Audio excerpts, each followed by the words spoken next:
privacy is not so much something you can add. Privacy is the absence of information leakage. You know, if somebody gets a bunch of information about you by any means, then it's too late. You can't take it back, right? It doesn't really work to sort of like try to confuse them by putting out fake information on top of the real information about you that they already got. That just never works out in practice because it's easier for them to put two and two together and figure out which is the real signal than it is for you to come up with more and more like fake personas or fake trails or whatever to confuse them with. There was a lot of work that went into this protocol. I've heard people refer to it as like the Apollo project for cryptocurrency or something like that. But it was a lot of work to design, taking some state-of-the-art crypto and throwing it all in there. And we managed to do it. Long term, I think that Zcash or something like it will become really critical basically for the world, because if it can keep evolving and improving its scale and it's doing a good job of connecting to the real world, I feel like it's fulfilling a kind of vision I originally had for Bitcoin. Like Bitcoin's strength is this idea of like social scalability, like it can't change basically. So you know what it is, and so you know you can rely on it.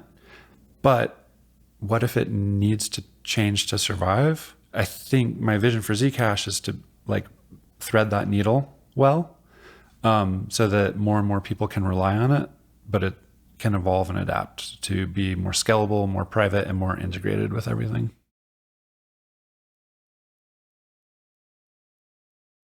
Zooko, thanks for joining me. Thanks for having me, Arjun.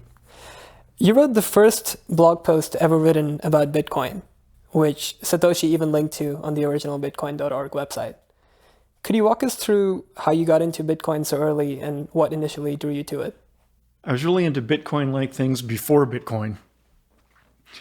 A formative event in my life was when I was in college as an undergrad. And instead of paying good attention to my classes, I was reading science papers about digital cash that were mostly written by David Chaum. And the formative event was when I got invited to go try out for a job at David Chaum's company in Amsterdam. And they called me on, we didn't have cell phones back then. They called me and said, would you like to come try out for our company? And I said, oh, I have to finish my undergrad degree first. And they said, oh, okay, too bad. Thanks anyway. And so then I hung up and I immediately picked up the phone again and I called my best friend who I lived with and like we roomed together in college. I said, you'll never guess what happened. And he said, what happened? And I said, DigiCash, the eCash company. They offered me a job. And he said, what did you tell them? And I said, oh, I told them I have to finish my undergrad degree first. And he said, I just have one question for you. Is this exactly the kind of opportunity you've been waiting for? I said, you're right. Okay, I'll call you back. So I hung up on him and I called DigiCash back. And I said, oh, I don't need to finish my undergrad degree right now. I'd like to try out for the job. And that was in 1996. So that's how I got into Bitcoin. How did they know about you? They'd invented this anonymous digital cash system for the internet in 95 or so, which was right in the era when the World Wide Web was being created. Like Netscape Navigator became widely used in like 96, 95, 94. And their plan was to have banks issue digital dollars using their technology. But as a beta test, they issued their own monopoly money digital dollars named Cyberbucks. And they said, we're going to have a contest for people to build their own World Wide Web stores that accept Cyberbucks payments. And so I built a web store that sold a copy of an encryption script I had written for 50 cents, 50 cyberbucks, half a cyberbuck each.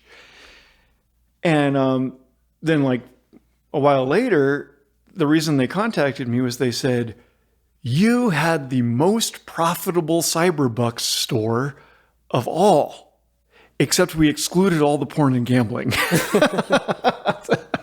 So I might have had the only cyberbuck store that wasn't porn and gambling, as far as I know. But that's why they invited me to interview for the junior coder role. Interesting. And that led you to Bitcoin.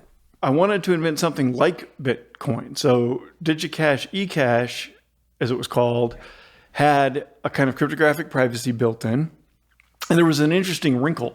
How did they know how much money my cyberbuck store had made? Because the privacy in that system was only for the buyer, for the spender, not for the recipient. So they could track all the recipients, which David Chaum thought was a good social trade-off, that vendors and merchants should be subject to scrutiny, but not consumers. But anyway, aside from the interesting privacy configuration, the limitation of it was that it had a centralized server, which couldn't spy on the consumers, but the server had to stay up or everyone's money would break, and the server could counterfeit more money. And so I wasn't satisfied with that. So while I worked for David, I would occasionally stop him in the hallway. He was the CEO of the company. He was very busy and important and whatever. And I was like the annoying, I was 21. I was the annoying junior coder. And I would see him and I'd say, oh, David, I have another idea for how to make it truly decentralized. And he would listen to me for like 30 seconds. But he's such a genius that 30 seconds in, he could already see where I was going. And he would say, no, it won't work because of this. And then he'd go on. So, and then after I left Digicash was like an early .com bust, it failed and went out of business in like 97, 98. I left in 97 because it was going out of business. I went back to finish my undergrad degree, which only me and my mom have ever cared about. And then just the same enthusiasm that had made me so enthusiastic about Digicash before I joined them, it kept me going. I would spend hours trying to figure out how to make it truly decentralized. So it was like 12 years later, and I had never been able to figure out how to make it decentralized. And then I saw the Bitcoin white paper on the cryptography mailing list. And I wasn't totally convinced. I figured it wouldn't work. For some reason or other, but it was like a good attempt, it was like, good try. Yeah, that somebody's at least trying. So that's why I wrote that blog post that said, oh, here's an example of an attempt to make a really decentralized kind of money. Mm-hmm. So I think a lot of people just sort of assume that Bitcoin is anonymous. Oh yeah. When did you realize like the fundamental privacy limitations of the coin? Oh, right away. And so did Satoshi. Mm-hmm. Although Satoshi thought something that I knew better, because by then I had a lot of experience working in privacy technology. So I developed sort of intuitions or taste for how privacy is going to play out in practice. So as soon as I saw the Bitcoin design, I was like, yeah, that'll never achieve any practical privacy. But Satoshi in the white paper and in discussions, he had what I think is more of a naive hope that you could take Bitcoin and then layer some workarounds on top of it and get a practically private resulting system. But I knew immediately that wouldn't work. Why? Because privacy is not so much something you can add. Privacy is the absence of information leakage. If somebody gets a bunch of information about you by any means, then it's too late. You can't take it back, right? and it doesn't really work. This is the intuition I had developed by working on various privacy technologies, is it doesn't really work to sort of like try to confuse them by putting out fake information on top of the real information about you that they already got. That just never works out in practice, because it's easier for them to put two and two together and figure out which is the real signal than it is for you to come up with more and more like fake personas or fake trails or whatever to confuse them with. And so that's the intuition that we developed on the cypherpunks mailing list and in privacy enhancing technology work over those few decades by then, that there's basically two classes of privacy. There's like cryptography strength privacy and shell game. You know, the shell game where you hide a ball under one of three cups and you try to trick them about which cup or whatever. Decoys? Yeah, decoys. Yeah.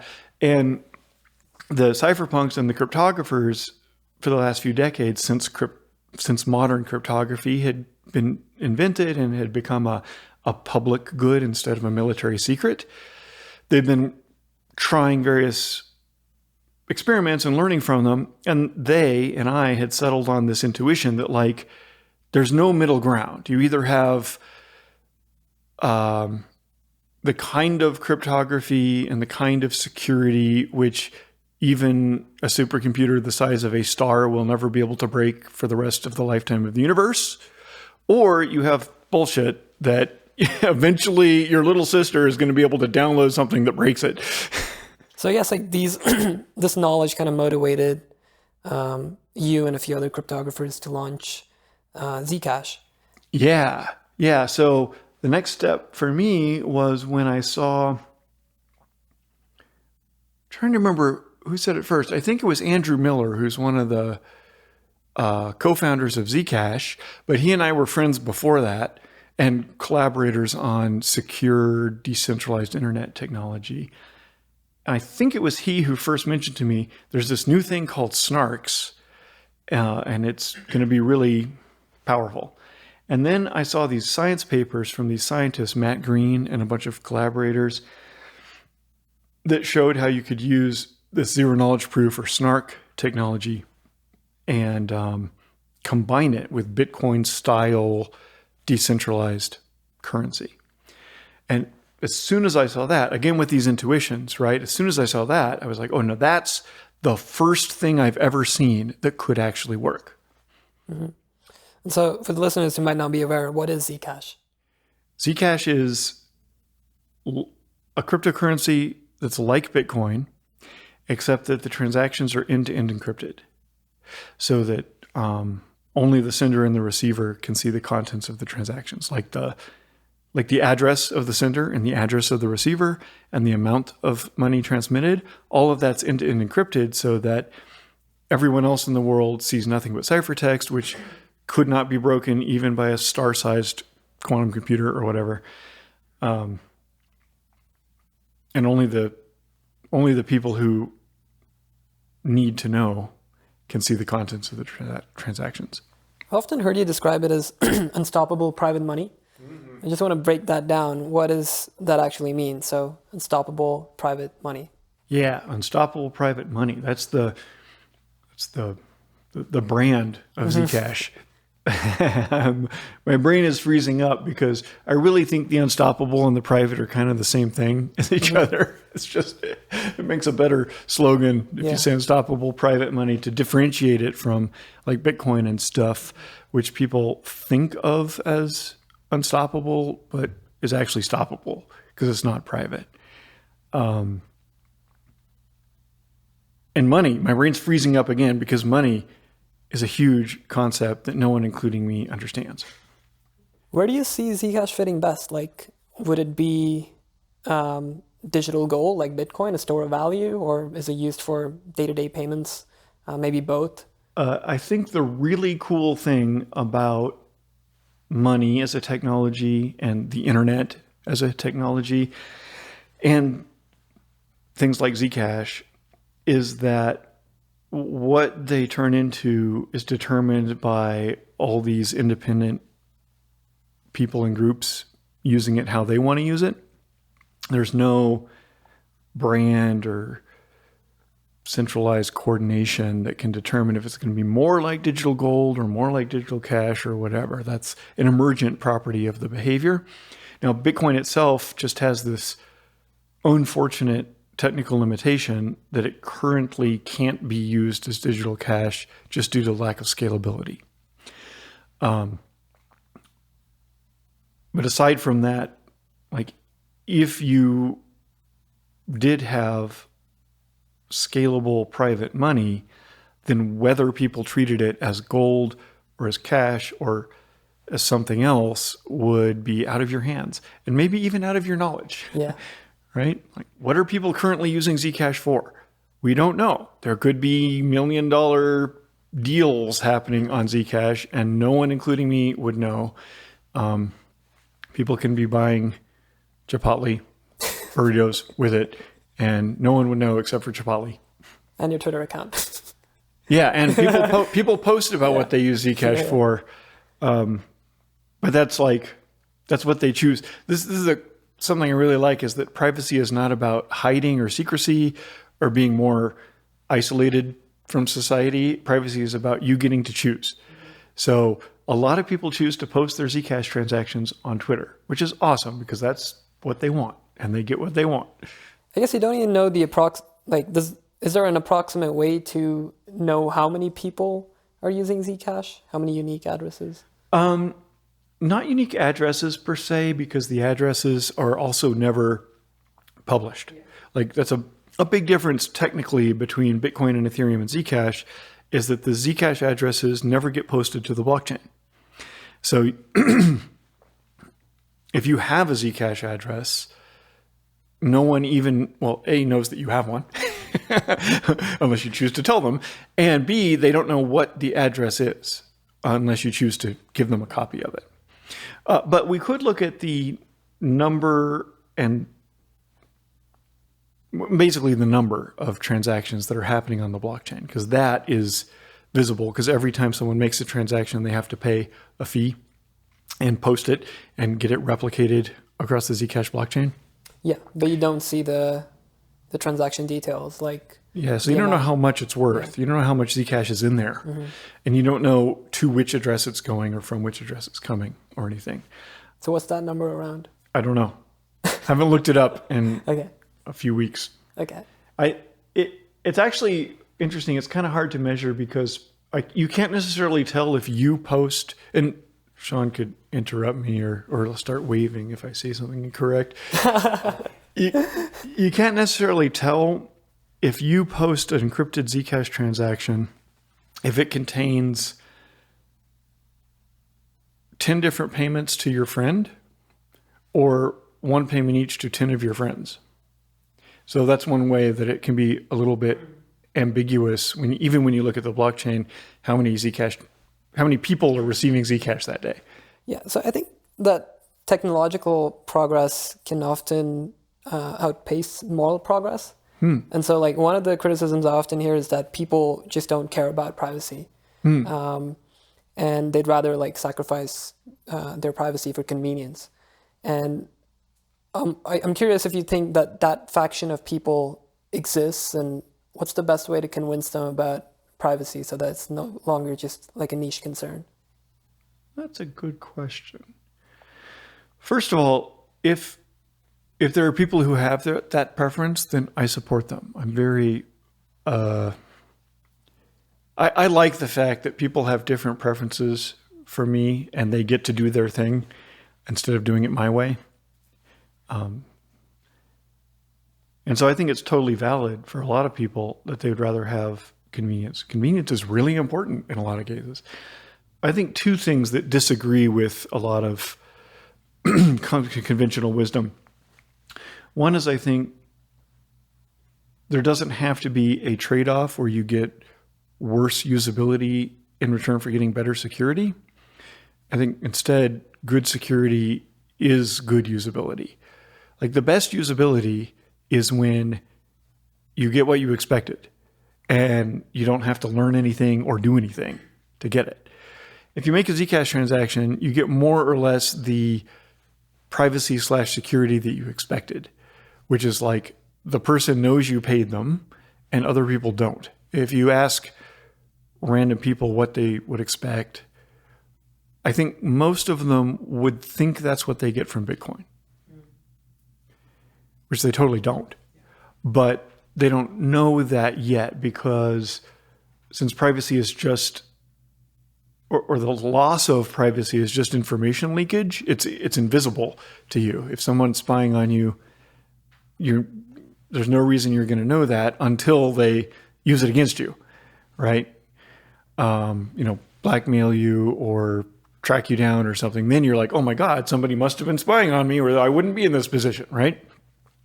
And I think that's kind of happening on a societal scale where with the web and then with the transparent cryptocurrencies like Bitcoin and Ethereum, people either don't know or they're just assuming that no one's looking or it's too complicated to track them or whatever. And I guess with the web, it feels like to me it's really changed over the last couple of years. Like I used to hear this story that people don't care about privacy more a few years ago.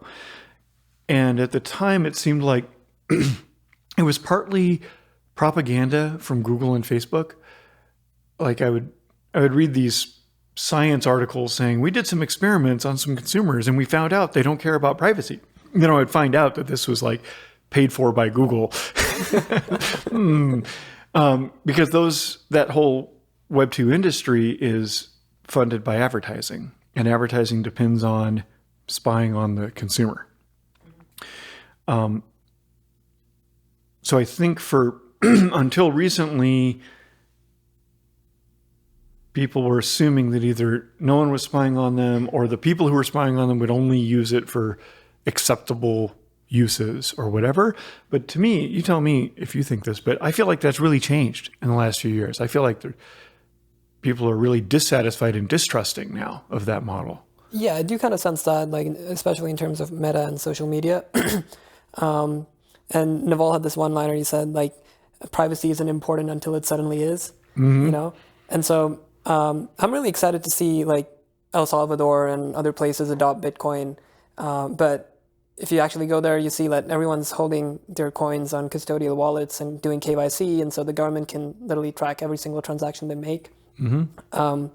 And, they may not have any bad intentions right now, or like, it doesn't matter what their intentions are, right? They can be purely nice. But it just seems very dystopian to me. And you're already seeing this in China where they literally have a legitimate social credit system, where if you have a low credit score, which depends on various factors, like they also track you using cameras, but there's like an ID that you use and you can't access certain public amenities if you have a low credit score. So you're already seeing these dystopian things happen. Right. It seems inevitable that governments will do that. There's these two phases. There was the phase of ubiquitous surveillance. So before about, I guess the early 2000s, no, even back then, the cypherpunks and I were concerned about surveillance on the parts of governments or whatever. But back then, you would only be spied on if you were a target. If you were a spy or suspected of being a spy or suspected of a crime or whatever, even in the most dystopian regimes like East Germany, only a little bit of information could be gleaned about most people, most times. You know what I'm saying? And then starting in 2000 or so, just because of technological change, it became cheaper to spy on everyone, and it became cheaper and cheaper to spy on everything about everyone, every second of their day and all that. So that, with the advertising business model, made that kind of dragnet surveillance ubiquitous. And I imagine that the next inevitable thing is the expansion of this Chinese social credit model, which is making manipulation or nudging or control ubiquitous. So again, today, you're not going to be banned from a hotel or arrested or whatever kind of act is going to be taken upon you without it reaching a certain necessary activation energy, because it's just too complicated and expensive to do that to everyone all the time. But any moment now, it should become cheaper due to technology to do that to everyone all the time rather than to pick and choose your target. So I imagine that's where the Chinese model is going to evolve to where it's sort of everyone is getting nudged by the social credit AI every day. So we talked about this like closer to the beginning of the episode, but I'm curious why you think mixers and decoy-based systems like Monero don't provide, or like they provide a lower level of privacy than Zcash's zero-proof knowledge. Oh, by the way, the Monero devs are trying to upgrade Monero to have the strong kind of privacy. Oh, like ZKPs? Yeah. Oh, cool. Like basically Like literally modeled Zcash technology. on the Zcash style. Yeah. Interesting. Yeah, that's a project they've been working on for a while now. Humans generate patterns in their behavior. Like even if you try really hard, like I'm going to wake up at random times of night so that they can't tell that I only am awake during a certain time zone's daytime or whatever. Even if you try it, you're still going to generate all kinds of patterns of your behavior. And it's easier for AIs to detect the patterns and recognize your pattern among all the patterns than it is for you to generate what in cryptography we might call cover traffic, to generate sort of decoys that could confuse an AI. Is that a sufficiently clear explanation? Yes. I think so I read like a recent story where 18 Japanese scammers were like tracked down for using Monero for laundering money. And there's also like a leaked chain analysis video, right, showing how to decrypt to trace Monero transactions. Mm-hmm. So I'm just wondering how easy is that, like just to de-anonymize Monero transactions? Like how easy is finding those patterns that you just mentioned? How easy is it? I did read both of those things just because I try to learn from practical experience to inform my future inventions. To me, it doesn't matter so much how easy it is because I'm thinking like long term. So like the fact for that example, it's possible itself is pretty concerning. So like the leaked slides from Chainalysis gave a presentation to like some Italian police department. And so their goal is to like sell their wares to the police department so they can get another customer. And in those slides, which then got leaked to the internet, they said something like, I forget the number, it's like 60% or something of all Monero transactions that people log into our system and ask to help trace this Monero transactions, 60% or whatever the number is, we can give them some useful information about it. So that's a measure. But again, what I learned from the cypherpunks and the cryptographers over the years is that if you're in like a cat and mouse situation where you're trying to be a little better than the adversary, then you've got the wrong underlying architecture, right? And instead, you should have a really clear gap between the best an attacker can do and what the average user is protected by. Does that make sense? Mm-hmm. So what do you usually say to someone who's deciding between Zcash and Monero for their private transactions? I do tell people that I think the current Monero architecture is not secure because of this reason, for some technical reasons, which I can explain in infinite detail if you want. Yeah, I know. I saw a video of you just talking about, I think, was that like a sex toy store? You gave that example. Oh, yeah. Of them sending the money to the bank, and how that can be traced, like just recognizing patterns in those transactions. Yeah. At a technical layer, it's really helpful to me nowadays to think in terms of information theory. Like information, you can think of information as having a quantity, having more information or less, right? And the current Monero architecture, which they are trying to replace, doesn't leak any information about the amounts of the Monero sent, but it leaks a whole bunch of information about the source, like this, which sender sent this transaction. And namely, last I checked, I think they had 10 decoys in the real sender. Maybe they've upgraded that to 30 decoys in the real sender, but it doesn't matter because either 10 or 30 or 1,000 or whatever are all a very large amount of information being leaked. And just like zooming out and having sort of intuition from the cypherpunks and the cryptographers, if your architecture is leaking information like that to your adversary, then they are going to be able to take advantage of that information, sometimes in surprising ways that you didn't imagine. And there's not going to be an effective way to sort of cover up or take it back. Like you can't get the toothpaste back into the tube. Like once they've got the information, they can use it and you can't stop them from using it. And this is a really good way. This information theoretic analysis is a really good way to understand the difference between the current Monero architecture and also all kinds of other architectures, which are mixers or other kinds of attempts to add privacy.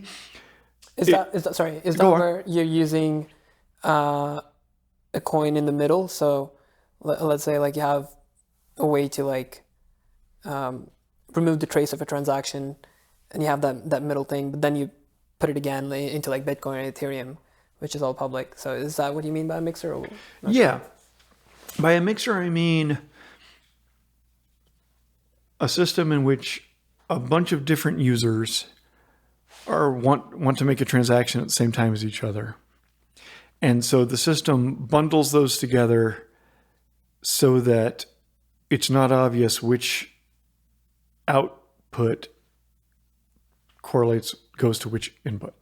Okay. Does that make sense? Yeah. That's the whole concept of a mixer. And the basic concept that underlies that is based on time. It's like the fact that everyone wanted to do that at the same time as each other, and everyone who did do it at the same time as each other gets mixed together so that they have they call it a shared anonymity set, but that's may not be an accurate term.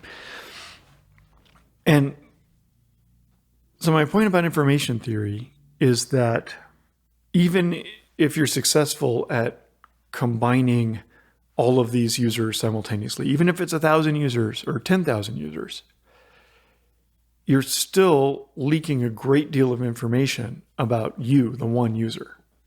Because the fact that you're one of this set of 10,000 is a lot of information right there, right? That puts you in a very small category. And then the difference so the zero in zero knowledge proofs were a scientific breakthrough back in the 1980s. And the zero in that name, zero knowledge proof, is a measure of how much excess information is leaked by it. And so you can think of like, if you think of information as sort of an amount or a magnitude or something, you can say like, if I give you my home address, or if the enemy captures a picture of me and my home address and whatever, that's a lot of information. And then if they capture my home address, but they don't have a picture of me, that's less, right? And then this whole concept of mixers or decoys, or what I just think of as like half-assed privacy solutions, like the original Bitcoin. Like the original Bitcoin's privacy solution was, Satoshi included in the white paper, was, well, you make a new Bitcoin address every time you want to make a transaction. Yeah, he suggested this. He was like, suppose you want better privacy. Well, you could make a new address for every transaction. And then when you spend the money from the previous address, then you take the leftover change and you move it to your new address. And maybe that will be good enough. That's the thing that I saw in the original white paper, which I was like, that's never going to be good enough, right? Because from the information theoretic perspective, you're leaking less information, but it's still plenty. It's still enough that AIs or motivated attackers will be able to put two and two together and figure out everything they want to figure out about you. And then this mixers, like we're going to mix together the 10 other random Monero coins along with your Monero coin in this transaction. That's less information, but it's still plenty. It's like still way too much. Like this is what we've learned from cryptography and from privacy enhancing technologies, is that only a little information is all they need to put two and two together. And so this fundamental scientific innovation in the 1980s of zero knowledge proofs, the word zero is really important in that. It's that the amount of excess information that is gainable to the attacker is zero. My intuition is you can go a little bit above zero. Like you can, I don't know how to describe it. It's probabilistic privacy versus like with zero knowledge proofs, it's literally impossible to have any idea of what's going on, right? Yeah. And what I observed from the open source cryptography tradition starting in like the late 70s until today is that this lesson got learned over and over that probabilistic privacy basically never works. Like it's like the attacker turns out to be smarter than you thought, and he turns out to be able to gain access to other information, which you didn't expect him to have. And put those two together, and the attacker pretty much always wins against this probabilistic half-assed privacy. So do you envision a future where zero knowledge proofs or SNARKs are integrated into multiple blockchains, or do you think we need standalone privacy-focused chains? That's a good question. There's a lot of innovation happening in the cryptocurrency world, and I always have a little spark of joy and pride whenever I see it, because we started that by launching Zcash and demonstrating that zero knowledge proofs actually worked in reality. But almost all of that, like 90% of it, is for improving the scalability of blockchains, I think. And there's a few projects going on to add privacy. I don't know off the top of my head if there's a lot of projects to add privacy to existing transparent blockchains. I'm sure there are. And there's also quite a few projects to make new blockchains that integrate privacy from the get-go. Anyway, that's all good. It's not gonna, I don't expect it to reduce the demand for Zcash. One thing that a lot of people misunderstand, what I think I've figured out in the last few years, is that you can, a really good architecture for having, preserving your privacy and also being able to do stuff that you want is to have shielded storage. Like you have Zcash in your phone, and the fact that you have Zcash in your phone is what's giving you the privacy. And then you have the ability to interact with the outside world. For example, you pay for a burrito at Chipotle. And when you do that, you're giving up certain kinds of information about yourself, right? Like Chipotle knows they had a customer, like the people on the other side of the counter can see you. They could have security cameras, whatever. What I've learned recently is that you don't need to have private everything all the time in order to have effective practical privacy and also get your burrito, right? Like you don't need the dark Chipotle where they ban cameras and everyone has a mask when they go in. You don't need that. You just like today, literally today, you can buy a burrito. You're exposing your face to the other customers and whatever, but you're not exposing any of your crypto assets or your past crypto transactions or your future crypto transactions. So that's a really pragmatic, effective combination of privacy and usefulness. And critically, it's what people expect, right? Like normal users expect that people can't look into their bank accounts or their history or figure out where they live or anything else, but that people can learn things about them when they interact with those people. Does that make sense? Yeah. Anyway, so my point is there's a lot of developers, like entrepreneurs and inventors in the cryptocurrency world, and bless them. I'm glad they're doing it. It's good. It's going to turn out to have really good, interesting use cases in the future. But I think they're wrong about an assumption they have. They think that you need to sort of rebuild everything that the user might want to do in the privacy way.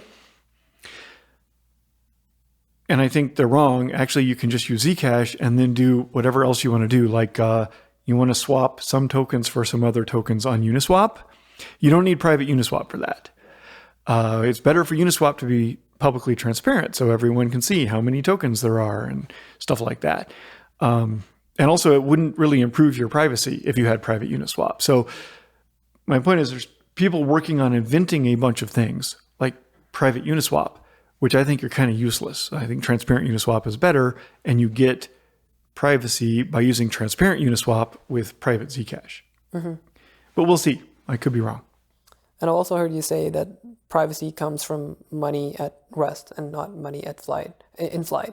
Yeah, that's something I've figured out just recently over the last few years.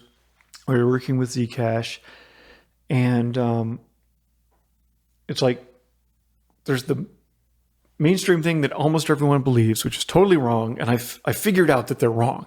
And I'm a contrarian, so I love that. That's when I get excited. It's like, yes, everyone's wrong. I love it. And then there's what I currently think, and then there's, but how am I still wrong? That part I haven't figured out yet. I'm still wrong about something. So the mainstream thing that everyone thinks is that privacy is something you do to money in flight. The whole concept of a mixer is what people always assume is the one and only natural way to do things. So that's what Tornado Cash was on Ethereum. It's basically how Monero works at some level, I guess. And the whole idea is I've got my money or my smart contract logins or whatever I'm doing, and now I want to do something to it to break the link between the past and the future. And that's what 99% of people think privacy would have to work like that. And here's where I get real excited. I'm like, oh, I recently figured out it can never work like that, because it doesn't matter what you do in the middle. If the loss of privacy is the leakage of information, then the information you leaked in step 1 and the information you leaked in step 3 are already sufficient for the attacker to track you. So it doesn't matter how little information you leak in step 2, you can't fix it with step 2. Okay? So that's where privacy cannot come from money in flight. So I'm like, yes, great. Now I figured out this wonderful, cool thing that everyone else is still confused about. And then I get to, but wait a minute, what's really the difference between in flight and at rest? Or, well, what if you want your money in flight all the time? Like currently, my money mostly just sits at rest, right? Rarely do I want to buy something, or rarely do I get paid, most of the time it's just sitting there and doing nothing. But what if in the future you want your money to be like earning yield every second, or you want your money to be like trading back and forth on Uniswap because some AI bot of yours is trading for you or something? Then maybe in the future people no longer keep money just sitting at rest. So then maybe that whole privacy theory that I've built up might need to be improved. But at the moment, I'm happy with just keep Zcash in my shielded wallet where nobody can see anything about it. And then if I ever want to buy something, I whip it out and buy something, and I don't have to think about the other side of the transaction. Like there's a related confusion that a lot of people have. I think it might be related to this money in flight confusion, is they think if you want privacy, it really matters like who you're dealing with on the other side of the transaction. Like people have often said this to me, and maybe they're right in some ways. Once again, we have this thing where there's this simplistic mainstream assumption, which I'm sure is wrong. And then there's my better idea. And then there's, and how is my better idea also still wrong? Okay, so the simplistic mainstream assumption is if you want privacy, you have to like acquire your Zcash without ever giving your driver's license to anyone. And I think, no, that's wrong. Like, I can just go to the ATM on the corner. The bank has a copy of my driver's license. I withdraw $300 in like, what's 300? 15, 20s or whatever. And now I walk away from the ATM and the bank will never know what I did with my 15, 20s. And so it should be with Zcash. Like you log on to Coinbase. Coinbase has a copy of your driver's license. You withdraw $300 worth of Zcash into your wallet, and then there's just no way for Coinbase to have any knowledge or control of what happens after that. So that seems like a totally sufficient, practical thing that people should, like normal users would be expecting. Yeah, but they still know that you made that buy, right? So even if you go to the bank and you take out some money, the bank knows that, and they'll, they don't know what you did with that money. Right. But they still know that you withdrew money that day. Yeah. So this is where, so there's these people from the first category who've many times I've talked to people who've said, I want to acquire some Zcash. How am I going to do that without giving my driver's license to anyone? And at first I was like, just don't, like, whatever. But I started being convinced, like, there's a lot of people who want to own Zcash and they really don't want Coinbase or whoever to know that they ever acquired Zcash. Like Coinbase's records will eventually be captured by some enemy, and everyone who ever acquired Zcash will be targeted either for robbery or concentration camps or something. And so they really have to keep their name out of that record. So I'm like, well, okay, if that's, again, with the other people's preferences, that's not how I do it. But if other people feel that way, I totally support them doing it that way. You can use decentralized exchanges to swap Zcash. Yeah, in theory. In practice, like today, you can do it. Like I've used mostly just for experimentation purposes to better advise these paranoid users. I've tried using these online instant exchangers like stealthx.io and let's exchange whatever. So these are centralized services where you don't give them your name or home address or driver's license or anything. You just tell them, I want some Zcash. I'll send you some ETH. And then the website says, okay, send the ETH and paste in your Zcash address, right? And I've used that. That works. The fees are kind of high, but not too bad. So that's the current state of the art. There are more decentralized services coming online probably this year. It's the beginning of 2025. And I expect by the end of 2025, I'll be able to do that experiment with a fully decentralized service instead of one of those centralized services. I don't understand how it works, but like I tried the swap feature from Bitcoin to Solana. Yeah. They have like soulswap.org or something. I forget the exact website, but I tried that and that was like so seamless and so nice. And apparently it's like a more decentralized version than like these other ones that you mentioned. And I didn't understand it, like how it works, but yeah, if that's happening for Zcash, like that's pretty cool. Yeah, that does sound awesome. Yeah. Especially because you tried it and it worked and it was smooth. Yeah. That's really important. Yeah. So when I looked at the ZEC price chart all time for the first time, I was really surprised to see like this initial spike and then drastic fall in price, right? Yeah. Just curious to know why you think that happened. That was a wake up for me because I naively assumed some version of the efficient market hypothesis.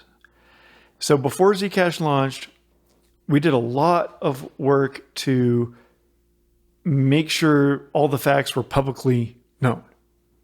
Like when it's going to launch, how many coins are going to be created, and all this stuff. And I even gave some comments in like to newspapers or on blog posts or whatever, saying you really shouldn't risk too much of your money on this because it's a totally newfangled thing. Maybe give it a few years and wait for a whole bunch of other people to risk their money on it before you can really start to know that it's actually safe. And then the thing that happened at Zcash launch is it just copied the Bitcoin supply schedule. Okay. So like Ethereum and other things and all modern cryptocurrencies start with a whole bunch of tokens that exist, and they've been distributed out to founders or whoever. So they all exist and they're all available before launch. And then if there's a market where people are buying and selling, there's a bunch of different potential sellers, right, who could sell you things at a given price. Now, Zcash, when it launched, there were literally 0 tokens. And after the first couple of minutes and the first block was mined, there was 0.01 tokens in existence. Okay. So when you look at that price chart, that's someone bought the first 0.01 Zcash and they paid $10 or whatever for it, which established a price of Zcash being worth $10,000 a piece. So my point is there was this funny outcome of there being no supply at first and the supply trickling onto the market in teeny tiny pieces. I actually spoke to a guy years later. He worked at Kraken, the exchange at the time. And we mentioned the initial high price where Zcash was worth 5 Bitcoins each or whatever. And he said, oh yeah, I bought one of those. I bought 1,000th of a ZEC and I paid $100 just so I could say that I could. So he knew that there was only a tiny little amount of ZEC available, but he just wanted to do it just to say that he could, and he spent $100 on it.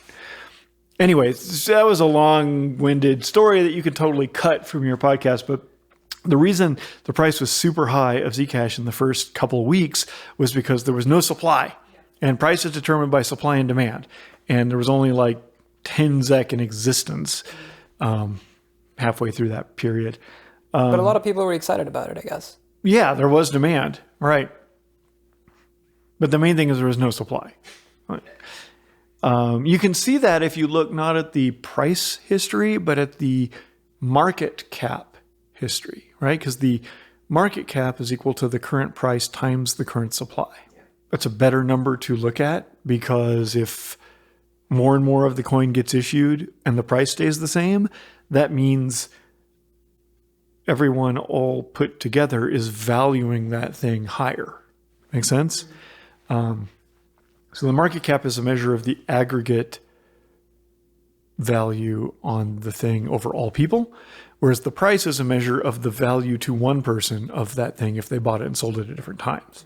So anyway, just look at market cap and not price. I think another common concern that people have with Zcash and privacy coins in general is just the general volatility of the price. And so I'm wondering if there's any plans or ideas for a Zcash stablecoin. I don't think stablecoins should be called stablecoins because that implies that they're stable. And currencies managed by governments are historically one of the least stable things around. So I think they should be called government coins or fiat coins or unstable coins or something instead. But there are something I really find encouraging about Zcash is that it has outgrown me, and there are a bunch of skilled, dedicated people who have funding and teams and users and all that doing things that I wouldn't do to improve Zcash. There's a whole bunch of people working really hard on adding what they call Zcash shielded assets, which would enable so-called unstable coins or whatever they call them, and other things like it, like NFTs and all kinds of other stuff, to be layered on top of Zcash and to take advantage of the same underlying privacy technology. It'll be really interesting to see how much uptake it gets and what users use it for. And that'll be really interesting. So I am really interested, actually. But it's really nice that people can improve and extend Zcash without my cooperation or having to do anything about it. So I don't spend too much time thinking about it. It'll be really interesting to see. So far, based on reading those people's comments as they talk to each other about launching this new improvement to Zcash, there's this really interesting situation where the big issuers of big stable coins, that's USDC and Tether, right? Those are the big unstable coins. Apparently, USDC said, oh yes, we'd love to issue USDC on Zcash as soon as you add the ability to blacklist users and freeze their funds. Oh. I don't think that's going to happen. Yeah. I don't think the Zcash community will ever support that. I could be surprised if they choose to add that feature, but I don't think they're going to. And then Tether just never wrote back, apparently. The Zcasher who reached out to Tether, they just wouldn't call him back. So bottom line is, even though the technology for putting arbitrary different tokens on top of Zcash is coming along and should launch probably, I guess, in 2025, I don't know if... I don't expect USDC or Tether to... the centralized issuer behind those things to support their thing on Zcash. Although, maybe if we have these DEXs, it won't matter, right? Because, that'll probably fix it. Even though USDC can't freeze the funds of Zcash users, maybe Zcash users can acquire it through these can acquire USDC on Zcash through these DEXs. So maybe that'll all work out in 2025 or 2026. Yeah. Like, fiat currency is the final boss, right? Like, I'm not going to be satisfied if everyone uses dollars on Zcash. Then they'll have privacy, but they'll still be using dollars. I want them to both have freedom from spies and advertisers tracking them. I also want them to have freedom from the US government changing their money supply. Yeah. Decentralization plus privacy. You wrote a great thread about the alleged quantum threat to Zcash and cryptocurrencies. I'm wondering if, so that was after Google announced Willow, which is their latest AI model.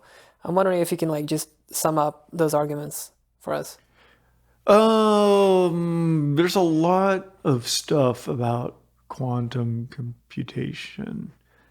It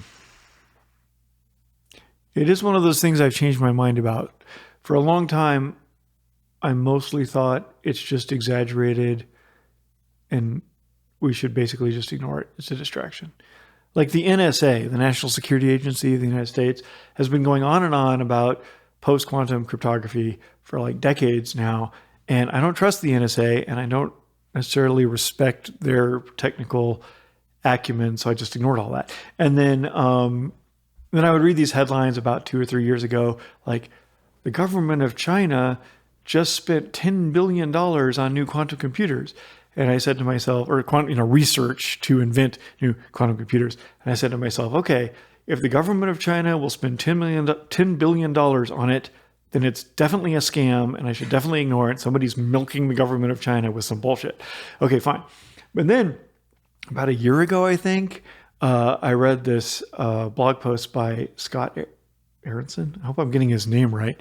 There's this really good computer scientist and quantum computer science theorist named Scott Aronson.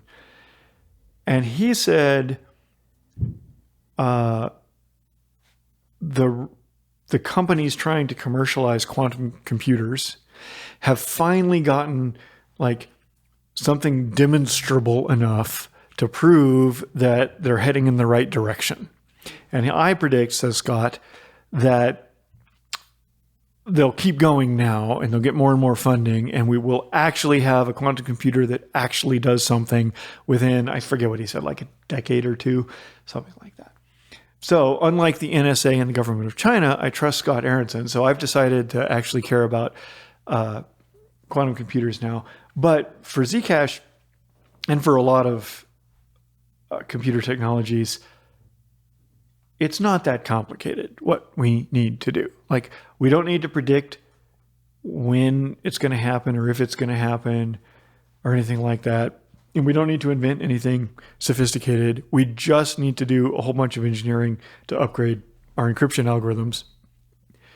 And then we can go back to working on stuff that users need more urgently. Does that make sense? And you don't think we need to do that immediately, or we shouldn't focus energy on that?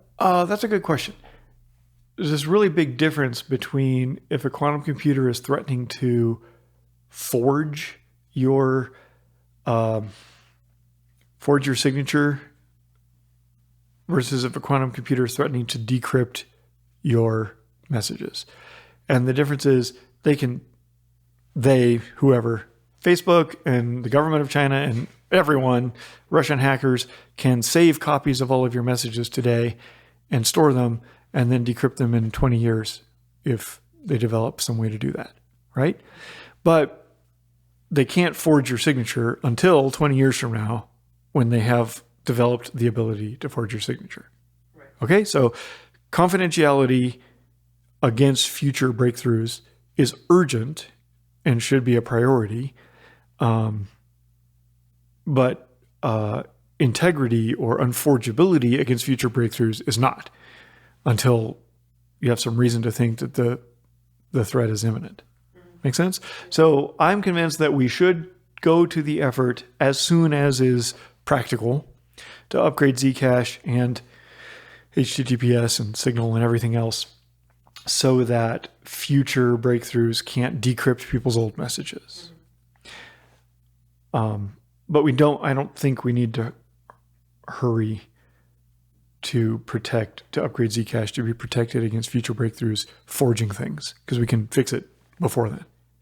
Make sense? Yeah, I think what I got from your thread, and I may be wrong, is that Zcash never sacrificed on privacy of like past transactions, but so you'll never be able to find out the details of the past transactions, even if this is a sufficiently advanced quantum computer. Did you get the impression that this was already true of Zcash?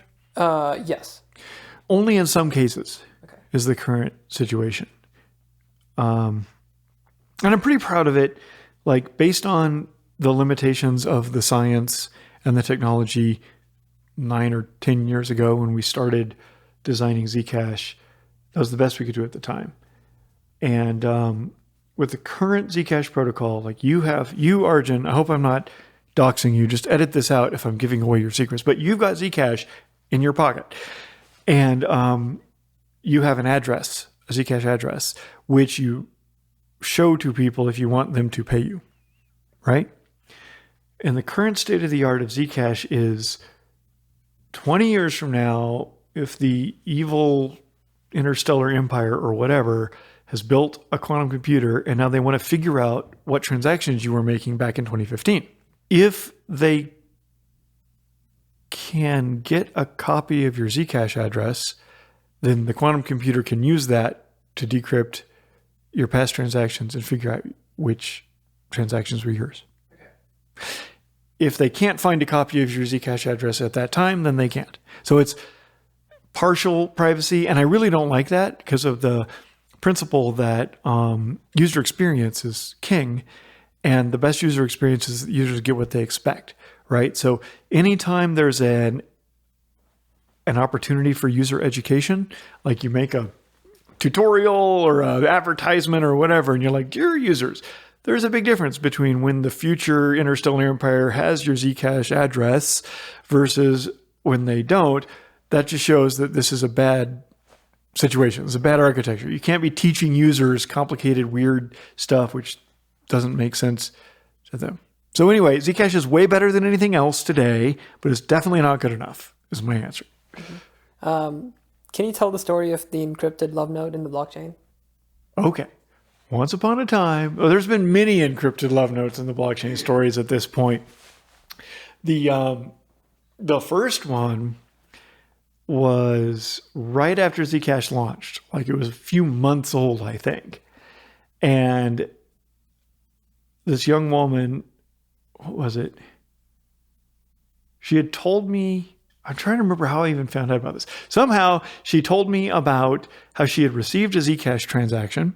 Oh, to understand the encrypted love notes, you have to know that Zcash transactions come with a memo field, which old people like me would recognize from your checkbook. So when we're designing Zcash, one of my contributions to Zcash was to say, let's add a memo field so that people can write in what the transaction is for. And that's included with every Zcash transaction. And the memo field is end-to-end encrypted in the same way that the sender address, recipient address, and the amount are end-to-end encrypted, right? So you get the kind of privacy, which is a normal human, you expect, which is the recipient gets to see what you wrote in there and nobody else does, unless the recipient shows it to them. And it's immutable on the block. Yeah, it is. It's immutable in the blockchain. So that makes it really cool. And in fact, I think Zcash is probably the first system which combines the immutability of blockchain with the end-to-end encryption of, end-to-end encryption on the internet. So this young lady that I knew said she got a Zcash payment of 1,000th of a Zcash or whatever from this guy or her boyfriend or whatever. And in the memo field, there was tickets to a some kind of vacation or conference that they had been talking about going to together. So it was an encrypted love note in the blockchain, and it's baked into the Zcash blockchain immutably and hashed, and every Zcash transaction has to have a hash of a previous block, which has a hash of a previous block, which at some point has a hash of the encrypted love note. But since then, I have seen so many encrypted love notes. I myself received an encrypted love note in the blockchain, which is very special.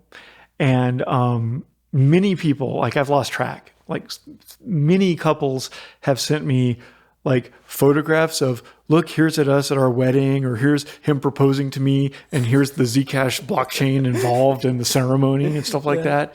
Yeah. So I really like that. I really like the cultural, there's something really fun to me about Zcash culture, especially as contrasted with Monero culture. Zcash is not government friendly, but it's mainstream society friendly, right? It's okay if you're a boring soccer mom, or if your idea of fun is just proposing to your sweetheart through the blockchain. You don't have to be doing anything illegal to want Zcash and to want to be part of the Zcash community. That's interesting. So when you added that feature, how important did you think that was? And did it maybe make the transactions a bit slower, or would that matter if it wasn't there? Would it be faster?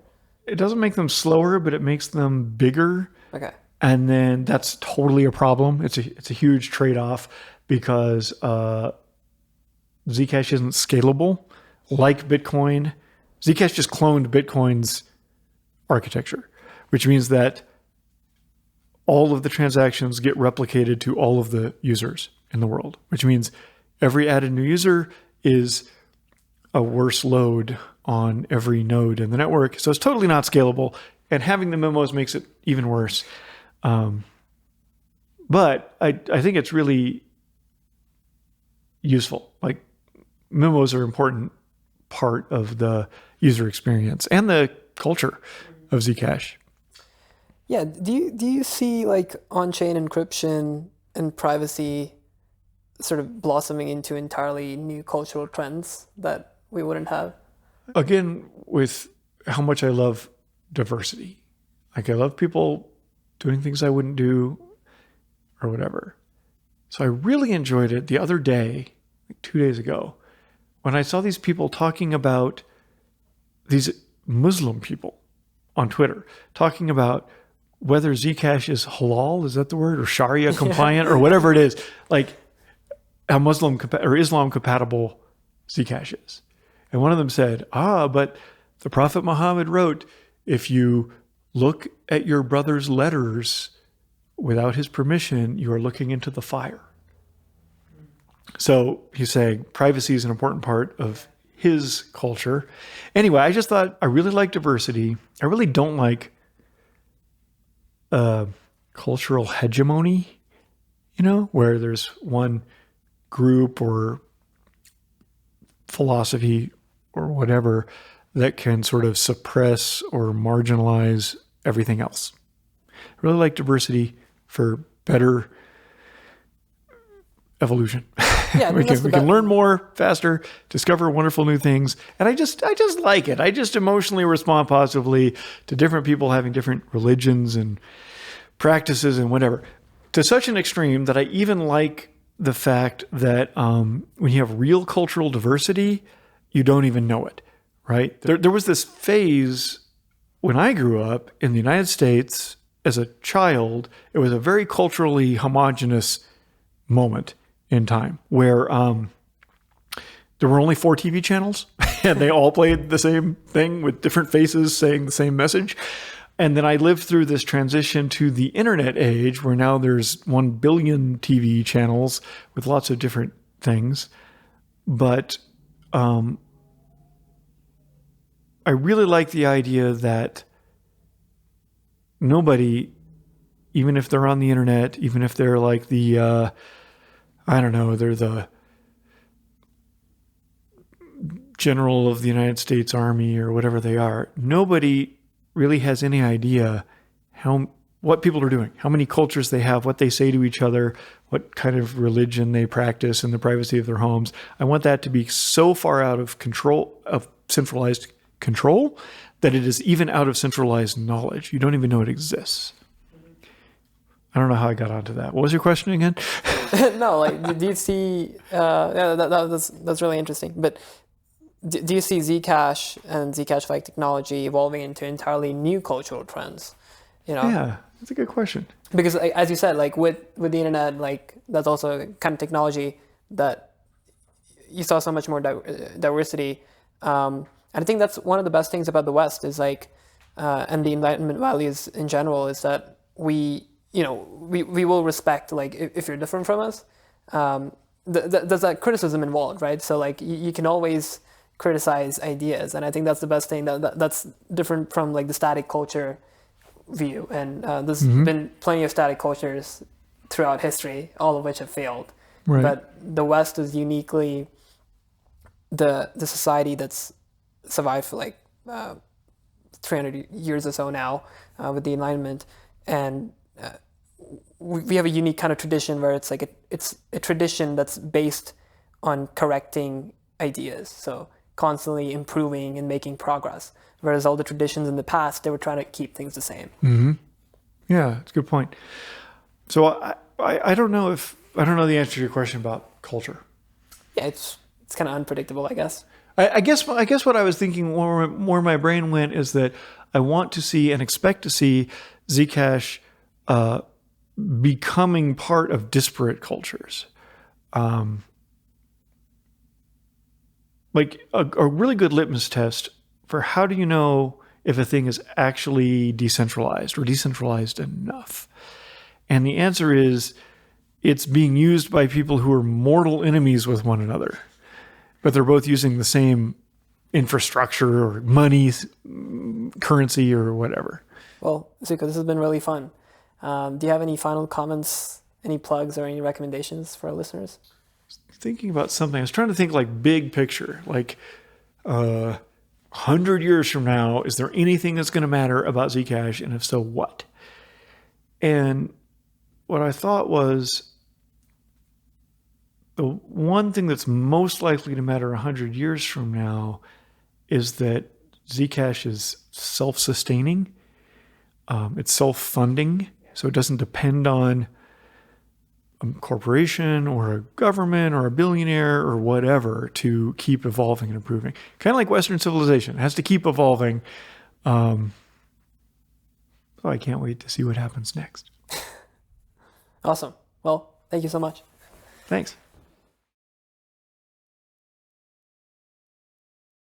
Nate, thanks for joining me. Yeah, glad to be here. Can you share how you first got involved with the Zcash project and what was your original role? Yeah, so let's see. Originally, I was working with Zooko and Dara, two of the other Zcash founders, and Taylor Hornby at a company called Least Authority. And we had gotten interested in cryptocurrency while we were there, but kind of like as a topic of interest, not necessarily what we were working on. But then we actually did start doing some cryptocurrency work because while I was there, I was focused on security auditing, and we were hired to do like a security design analysis of Ethereum before it launched. So that was kind of our first professional foray into cryptocurrency. Meanwhile, Matthew Green, one of the 7 scientists who developed the Zerocash paper, had gotten in touch with Zooko about taking their research into production.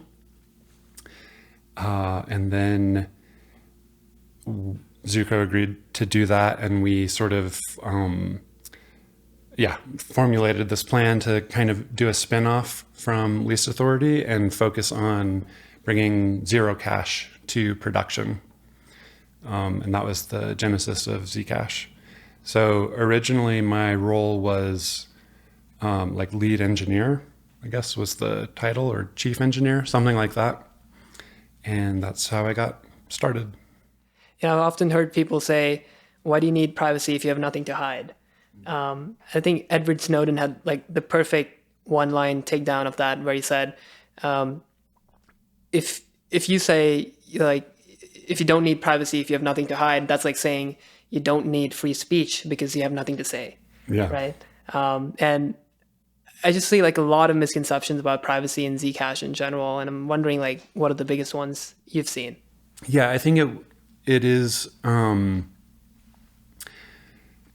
of that idea that like privacy is shady. It's like this shady thing cyber criminals want. But yeah, I mean, when you step back and really think about it and think about your life, there's privacy is like pervasive. You have privacy in your relationships, in, you know, business relationships, in any kind of community. There's, you know, a balance between things you keep private and things you share. And that's kind of necessary, I think, for all human relationships. Also, I mean, even down to just fundamentally who we are as people and how we present ourselves to others. I think privacy is just really fundamental. So I think it's a total misconception that it's something shady. Mm-hmm. I want to briefly go through the history of Zcash. Any major updates to the protocol, as well as like any significant events. So maybe you can start with the original Zcash ceremony. And what did it exactly entail, and why was it so significant? Right. So like I mentioned earlier, we started with sort of this mandate to take this research into production. And the research was called Zerocash, and it was the first attempt to use something called zero knowledge proving in a practical way, I think. And the researchers sort of pulled together multiple improvements to make this kind of cryptography practical. And we, you know, brought it to life by taking Bitcoin, which at the time was the, you know, longest running cryptocurrency network. And there were a bunch of newfangled things, but they weren't really proven. So we just decided to take the Bitcoin design and integrate the zero knowledge proving stuff onto it. The researchers had even approached Bitcoin developers about integrating it into Bitcoin. And the story they heard, or the consensus they got, was the cryptography was a little bit too new and uncertain to be safe enough to integrate directly into Bitcoin. So, we decided to launch this new blockchain that was largely the Bitcoin design, just with this new zero knowledge proving technology added that allowed private transactions. So when it launched, well, first of all, to launch it, we had to go to some pretty great lengths. And one of the biggest ones was something we called the setup ceremony. So the zero knowledge proving technology used in that initial version required some common global public parameters. And to generate those parameters, there needed to be basically a secret key calculated, and then from that, the parameters are derived from it. The problem is anyone with knowledge of that secret key can violate the soundness of the zero knowledge proving system. So the implication of that for Zcash would be that they could counterfeit funds. And so we wanted to prevent that. So some of the researchers, including Matthew Green, also developed a multi-party protocol to generate those parameters in a way that sort of spread the secret component that we didn't want anyone to know to multiple parties. And the idea there was, as long as any one of the parties correctly protected that secret, and the way to protect it was to use it to calculate something, but then to delete it. As long as any one of them could do that, then we would know, or it would give us the guarantee that that secret could not be recovered. So that protocol There were 6 parties, right? Yeah. That protocol was pretty heavyweight, so it required the parties to send large messages and or do long computations. So it was hard to have many parties. And so we planned to just have a handful. And so we had to figure out who should that be?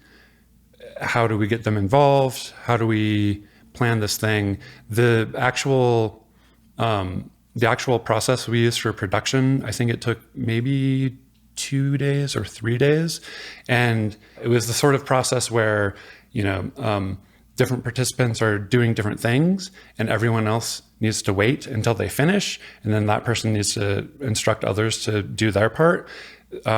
So every time, since it took so long, it was such a pain, because anytime, if you've been up too late or you need to eat or whatever, if you need to take a break, you might be delaying the whole thing for everyone else. Then in addition, we wanted to ensure that it had a fair amount of operational security, because we wanted to ensure that nobody could recover the secret. And so we took a few approaches to doing that. One was we tried to ask people, we tried to find people who we thought would be likely to do this, because it was this weird thing that didn't really have a clear precedent. But then we also wanted to pick people who were unlikely to know each other or collude. And then we also wanted to ensure that for all of them, they had good operational security. So that was a big process. Once we accomplished that, that was a prerequisite to being able to launch the blockchain. Once we launched the blockchain, what we ended up with was a system like Bitcoin, but at that time, to actually construct the private transactions was super intensive. So it took laptops or desktops, half a minute or a minute to construct a transaction. This is just computing locally before transmitting it to the network. And it took a lot of RAM. So it was really inconvenient by modern standards to actually construct these private transactions. So Zcash has two kinds of addresses, right? Shielded and transparent. The transparent ones basically work like Bitcoin. All the details of the transaction are visible on the blockchain. Yeah. But with shielded addresses, only the zero knowledge proof is public. And the details like the senders and recipients' addresses, as well as the amount, they're all hidden, so you can't be tracked. Why does Zcash have opt-in privacy? Although I guess like this shielded by default wallets now, like Sashi. So I'm not sure. Maybe you can talk about that. Yeah. Well, first of all, there's also a third kind of address now called a unified address. Okay.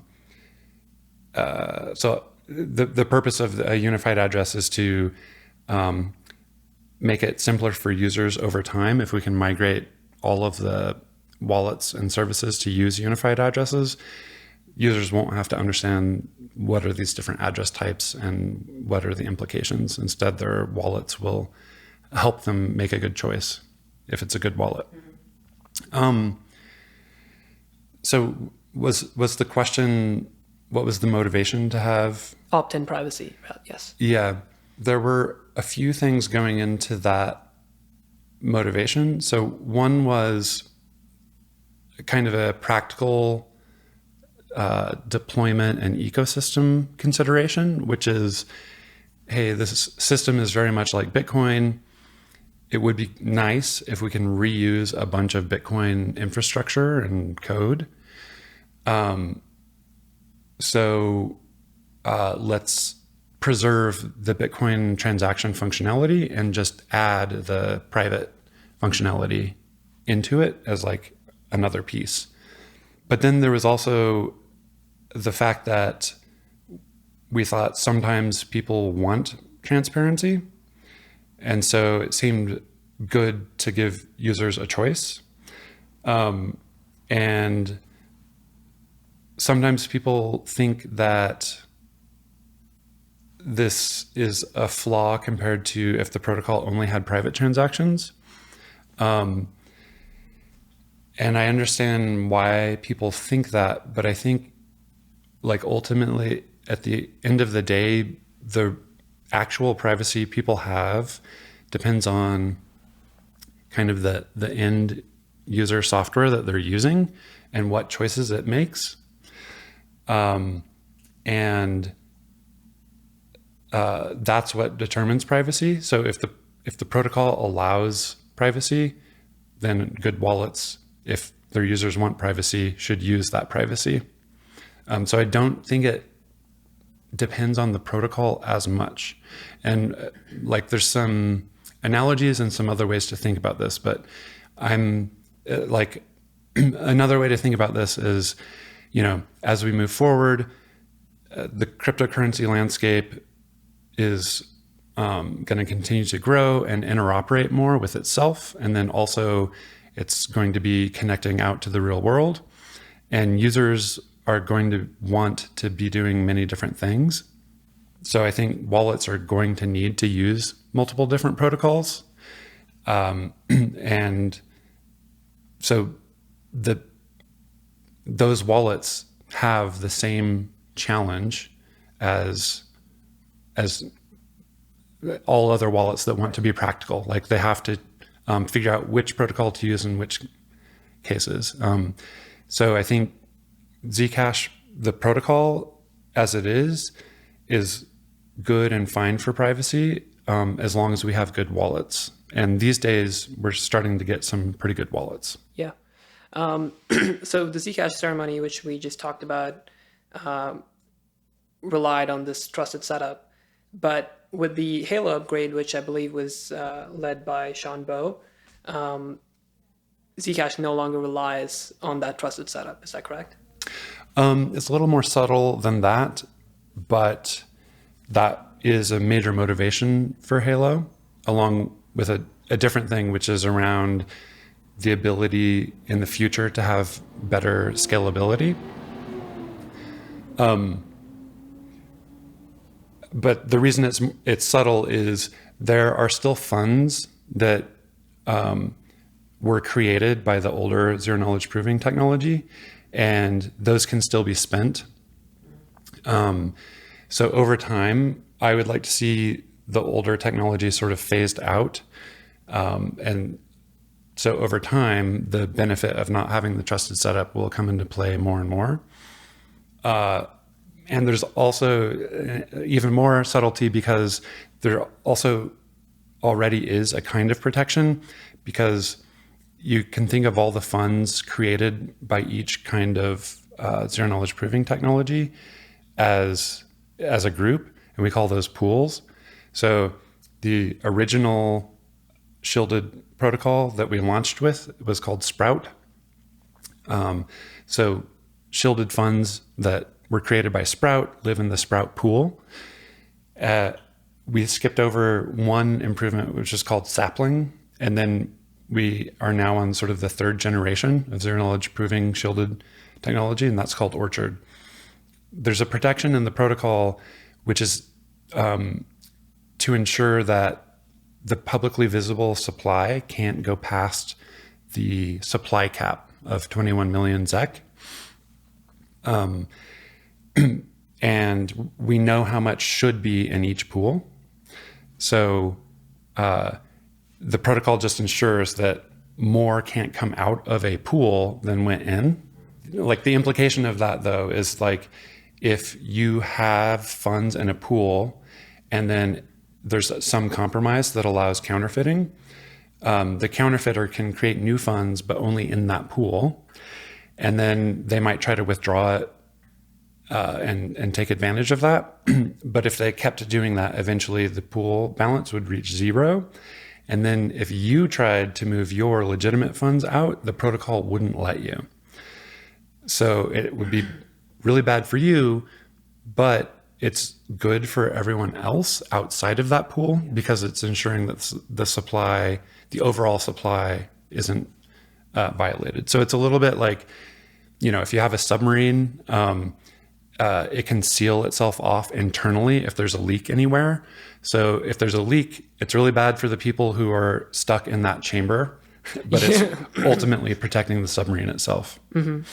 But then people can easily get out of those old pools, right? Yeah, just use a modern wallet. The modern privacy-focused wallets, like the good ones, the good Zcash ones, they just do that like mostly automatically, so you don't even need to think about it. Unless, actually, if you have funds in Sprout, like the original pool, those are pretty ancient. And you should really move them out, in my opinion. And doing that, you might have to jump through more hoops than just using a modern wallet. So you mentioned scalability. I know you guys are trying to upgrade the Zcash protocol to hybrid proof of stake from proof of work. Can you explain the motivation behind that and how it sets up Zcash to scale in the near term? Yeah, there's two. So when people think about scalability, a lot of things tend to come up. What I like to try to remain focused on in the big picture, stepping back, is scalability means more users can make more transactions. And when they do that, the fees will remain relatively cheaper than if we didn't have scalability. So it sort of, my definition hinges on two things: more usage with lower relative fees. Those together are the goal, basically. When you zoom in, there's a bunch of different things that could mean, or different trade-offs that you might make to achieve that. And so, like, the simplest one in terms of design is just there's a limit to how many transactions can be in a block, or the size of transactions in a block that we inherited from Bitcoin. If we raise that limit or just completely remove it, then you can fit a lot more transactions. As with everything in life, that's a trade-off. So as you raise that limit, you're increasing the cost that it takes to sync the blockchain and validate it. And so as that cost goes up, there might be fewer and fewer nodes that do that, or fewer people who choose to do that. So that's a trade-off. That trade-off makes me somewhat uncomfortable, but probably more comfortable than like the consensus in Bitcoin, for example.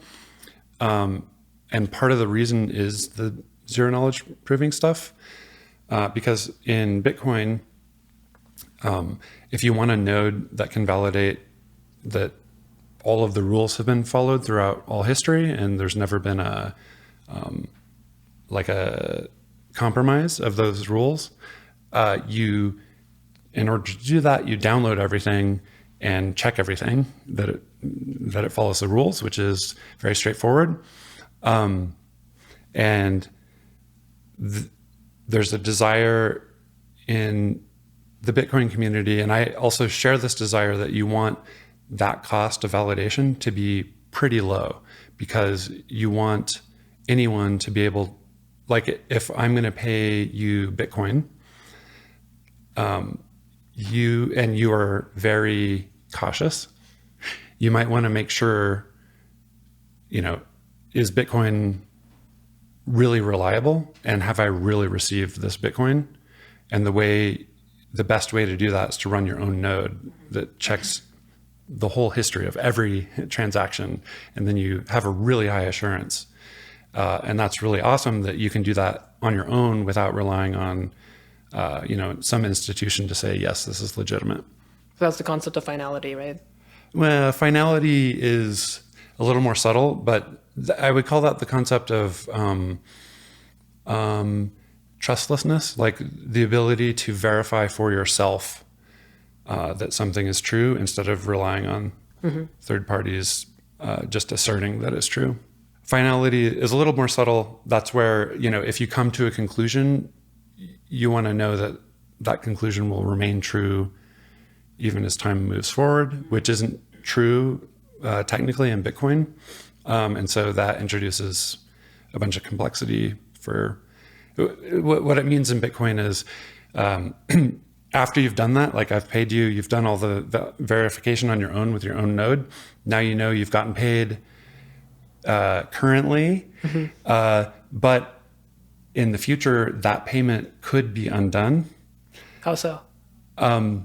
So it could be undone because the innovation of Bitcoin, like one of the key innovations is something called proof of work, or Nakamoto consensus.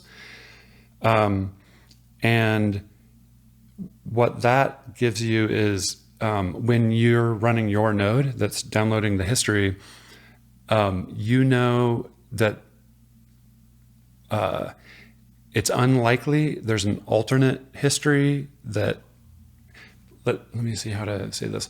Like you can imagine for the way the rules are specified, like the rules specify if I own some funds, I could transfer it to whoever I want to. Therefore, I have an option. I can transfer it to you or someone else. And there's no way for the protocol to verify, was that my choice, other than noticing where the transfer is assigned. And so there's two possible histories, where I transfer to you, one where I transfer to, Alice over here. And there's no way a node can know just by seeing a history in a box with no external information, which of those histories is more true, if you're just looking at the transactions. So what proof of work does is it requires a lot of cost and effort for miners to construct the ledger history. So if you want to make an alternative history, you have to go through that same cost and effort for your alternative. And there's sort of this game theory thing where miners get paid for doing this. So if they want to make sure that they're paid in reality. They want to make sure they're contributing to the history that's most likely to remain stable. And so you don't want to mine on a history you believe isn't likely to be the eventual real history. So they all kind of converge on what becomes the consensus. And it's really cool because it doesn't, like previously in computer science, consensus was all about getting a bunch of different nodes to talk to each other to make sure that they all are seeing the same thing at once. But this doesn't require necessarily talking to other nodes, because if you just get a snapshot of the Bitcoin blockchain and you're not on any network, you can look at it and check that proof of work has been done all throughout the history. And then you have some sort of bounds. Like, even though I'm on a desert island, I can tell, a lot of work went into this. So it is probably unlikely, unless there's been a new breakthrough I haven't heard about on this desert island, that this is pretty legitimate. And another piece of it that's kind of subtle is the older history has a higher assurance than the more recent history. So that's the concept of finality under proof of work. Yeah. Then how does that differ from like proof of stake as well as the hybrid proof of stake that Zcash is choosing? So proof of stake is a different kind of consensus system, and it's more akin to that older school of thought. Or actually, there's a few different kinds of proof of stake, but the kind we're interested in, or I'm interested in, especially for Zcash, are protocols that have something called finality, or there's different terminology once you get technical. And one of the Zcash protocol designer experts, Dara Hopwood, proposed using this term assured finality to focus on the fact that this is a property this protocol can assure for you as long as certain security prerequisites are met. And that property of assured finality means if your node is telling you this block is final, then you know that all other nodes that were participating in the protocol at that time also know that that block is final. So that's a little bit subtle. And as long as the right conditions are met, that means that block can't be reverted or rolled back. Whereas in proof of work, you can see the work locally, but you don't know anything about what anyone else knows necessarily. You just can sort of infer if it has a lot of work, then presumably a lot of miners worked on it. Or else one miner got super lucky, but it's a little harder to tell what other people know. Interesting. Yeah, switching gears a little bit, I heard a talk that you gave where you mentioned like the funnest bugs that Zcash encountered, and also how you solved them. Wondering if any other ones have popped up since then, or potentially like catastrophic bugs that you discovered just in time. When I gave that talk, I think that was the first ZCon. So it was like, I want to say a year and a half or 2 years after the network launched. After that time, there was a super severe bug in production. But fortunately, after that, I'm not aware of anything like that substantial or massive, even near misses. Of course, in development, we always see, you catch bugs at different times in the process, and the closer it is to production, the scarier, depending on the impact of the bug. So that one that happened after my talk, I'm pretty sure it was after my talk, but maybe my history is a little jumbled. It's more of a graph instead of a linear sequence. But yeah, that really bad bug was due to the fact that the initial shielded protocol we developed where we went to all these hoops to do the ceremony with all these security goals, right? So we put massive effort into setting it up safely. My understanding of the bug is a little bit more cursory, but the bug is that in a paper describing how to set up parameters, there was a mistake that there's basically a mistake about some variables about whether or not they needed to be secret and destroyed or they could be published. And Zcash's implementation followed that publication, just because it was peer reviewed and whatnot. So we published some data, which was actually could compromise like that Sprout pool. So it was basically the worst possible case that the whole ceremony was trying to protect against. And it was kind of funny because we put all this effort into operational security, but it's just this bug in this paper that we implemented. So a few folks noticed it on our team at ECC. They contacted Zooko, who is the CEO, and Zooko looped me in because I was like the head of engineering. And so we had to decide what to do with this. And so there's several different options. I'm sorry, one piece is bugging me, which is like, So there were 4 of us who sort of knew about this. So what happened was our team member Ariel Gabizon, who came from like a math background and was like strongly focused on cryptography, noticed this problem. And he noticed it while he was at a conference. And he was there with Sean Bowe.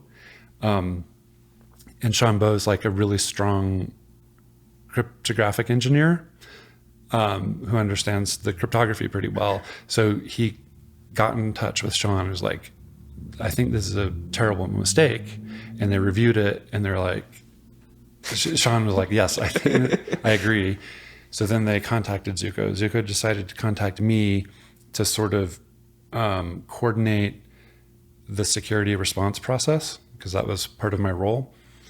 And at that point we had a few options, right? So one option would be just full disclosure, like publish this, like, oh shit, this is like the worst possible mistake Zcash could have made, and we made it, and here's how it works. And that's, the network is nuked, basically. Another option would be to do a urgent, like, security patch where we tell everyone, hey, you have to install this new software. By the way, everything we publish and have always published is totally open source, and all our development is open, and we discuss everything. Oh, but now here's like this opaque binary blob, and we really want you to run it right away, and then we'll tell you why later, which is a feasible choice. And that kind of choice is made all the time by like proprietary software vendors, but even also for open public software sometimes. Another choice was, one complication of that is it wasn't just like a patch to the software, because we would have to upgrade the protocol. And there's different ways to upgrade the protocol to try to mitigate it in different ways. So the thing is, doing a protocol upgrade is really extreme, because you have to make sure, all of the miners have upgraded on time, and you have to figure out when and how it activates, and so on and so forth. And so part of that option was telling people, run this opaque code that's going to also upgrade the protocol. And another thing about upgrading protocols, it takes a while. And as long as the binary is there, people might try to reverse engineer it to figure out what it's doing. So a third approach that we decided to take was, let's try to expedite upgrading the protocol to fix the bug as quickly as possible, but don't tell anyone about it until it's mitigated. So that's what we chose, which is, all of those choices are super hard, have hard trade-offs, but we chose that one. And we had already been working on an upgrade called Sapling, which we skipped over a while back. The awesome thing about Sapling, it also had a trusted setup. That trusted setup process was a lot better. It had like hundreds of people because it was like improved.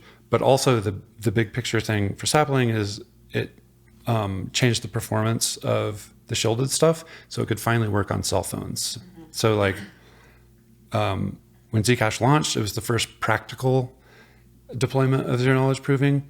But Sapling was like the first really, really practical version. Like now it can just run on your cell phone. So that was like a major breakthrough, I think. That was already like fairly well along in the upgrade process. So that upgrade was approaching. And so what we decided was, is there any way we can figure out how to also tweak Sprout a little bit to repair this problem? And that's what we chose to do. And then once that fix was sort of, in the pipeline and going to be deployed, then we started looping in more people about the issue, especially our comms and marketing guy, Josh, who's now the CEO of ECC. And yeah, so there's sort of this process inside our organization, and then we had to reach out to other Zcash folks and like the researchers, and yeah, that was a process. That's a wild story. Yeah. Yeah. Are there any lessons that you've learned about just having strong security and resiliency to like protocols that have real financial value? I mean, I feel like one of our team's strengths from the beginning was a really strong security engineering pedigree. And I feel like part of the strength is it's almost like some soft skills stuff instead of hard technical stuff. Because I think there are other like people in teams who are stronger at technical stuff, specifically about different kinds of security. But the soft skills things are like, in our company, at ECC, we always tried to normalize. If anything seems odd or weird to you, even if, it could be no big deal, it's totally okay to ask around and be like, hey, I noticed this thing happened and that seemed odd. Do you know why that happened? And just be curious about things, because one thing that can happen is odd stuff can happen and people just brush it off and don't think about it and don't tell anyone else about it. And that's sort of how some of the like more persistent, deeper compromises can be successful.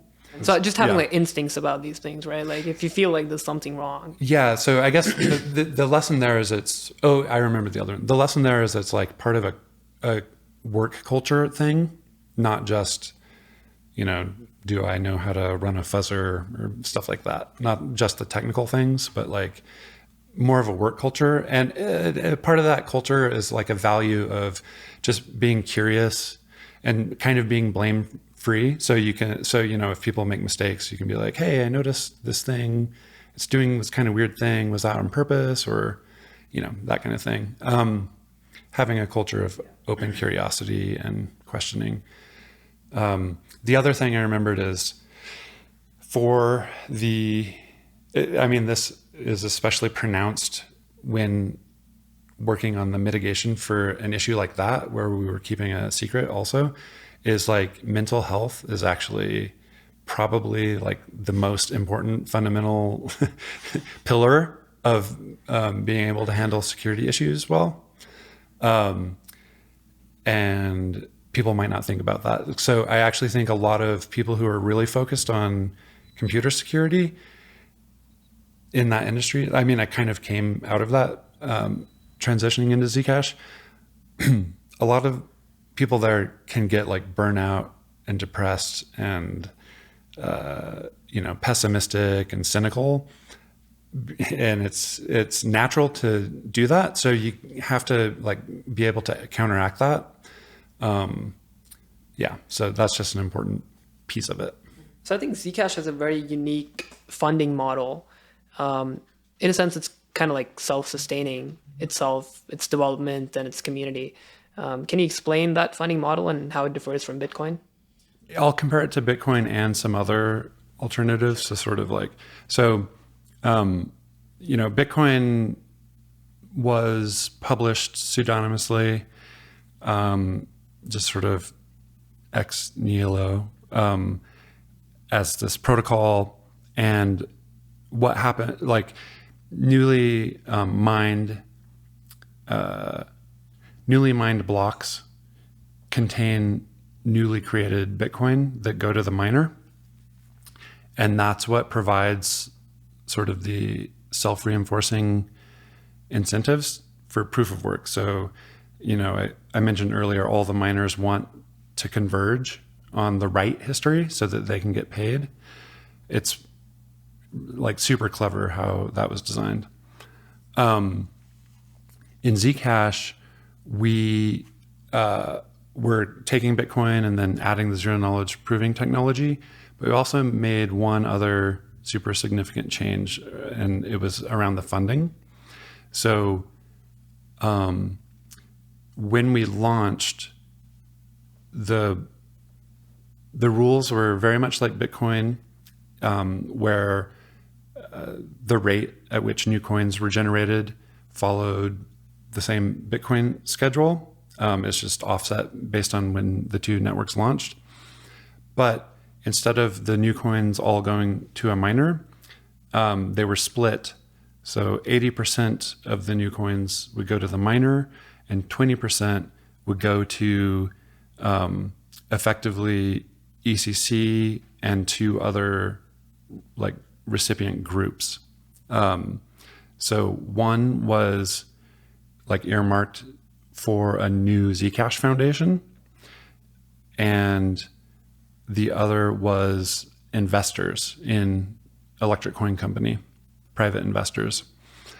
And that was the code defined that would happen for the first halving. So Bitcoin and Zcash have halvings where every 4 years, like basically each block has a certain number of coins that's fixed that get issued newly. But then after 4 years, that number gets cut in half, and it keeps getting cut in half. So it's sort of this total supply sort of slowly approaches this limit. And Zcash launched where just for the first halving, 20% would go to those groups.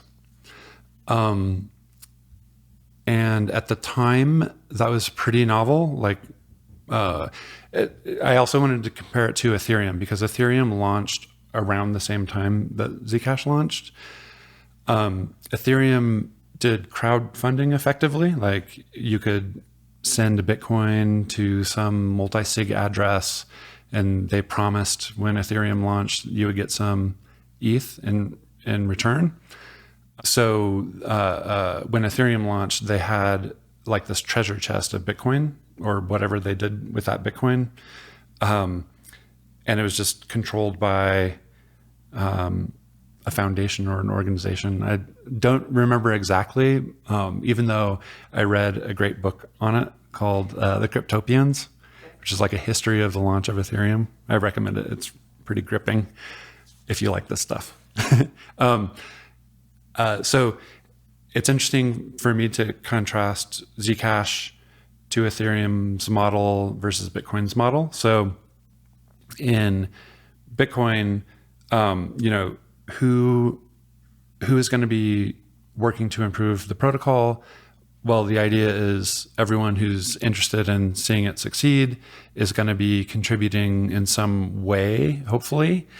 And that seems to have been the case so far. So like People who want to develop on Bitcoin either do it out of interest or passion, and they're sort of donating their time, or they're working for like companies, or companies will pay people to focus on the protocol because it presumably benefits their business case in some way. Or maybe there's like foundations or donations or whatever for development. And then over on the other side, where you have Ethereum, there's like this organization with this fund, and they just choose what to do with it. And presumably they want to improve the protocol, so they can pay developers and stuff from that fund. And then Zcash is sort of in the middle, where it's like Ethereum because there are funds that could be used to develop and improve the protocol, but they're only issued over time. It's not like there's just one big war chest of funds. And because they're issued over time, I think that has had important effects on governance, because it's like if you have an organization with a war chest and they do something that most users think is a really bad idea, the users can't really do anything about that. Like they could either keep using the protocol or not. So like, let's imagine that organization was starting a new line of development, and most users thought that that direction was a bad direction, and there's a different direction, which is a much better direction. Well, what could they do? The best they could do is try to raise funds to like outpace the other organization, maybe, or, you know, they could try other shenanigans like suing the organization or whatever, but they don't have much political control. Whereas in the Zcash model, if the organizations receiving funding from the blockchain start doing something really sketchy, presumably the users could be like, well, we're going to fork the protocol and change it so that you no longer receive future funding. And that's like a real threat that carries weight, that's sort of amorphously held by the user community. And I think that's pretty important. Another reason it's important is just for financial incentive. If the efforts of the funding recipients make the protocol better, and that happens to have an impact on improving the price, then their future revenue will go up, and then they can do more. So there's sort of like this virtuous cycle. Whereas if you just have a war chest and no exposure to the underlying asset, then it doesn't really matter as much in a direct financial terms. So you mentioned 20% went to those organizations helping develop and improve the protocol until the first halving. Yeah, and also private investors. So they're just getting paid back for their investment, basically. Until the first halving, and then now, so the first halving was like 2020, right? And then after that, was it like just 100% to miners, or did that continue? No. So what happened by the second halving is there was a protocol upgrade to also direct 20% of newly issued coins to organizations. But it was, it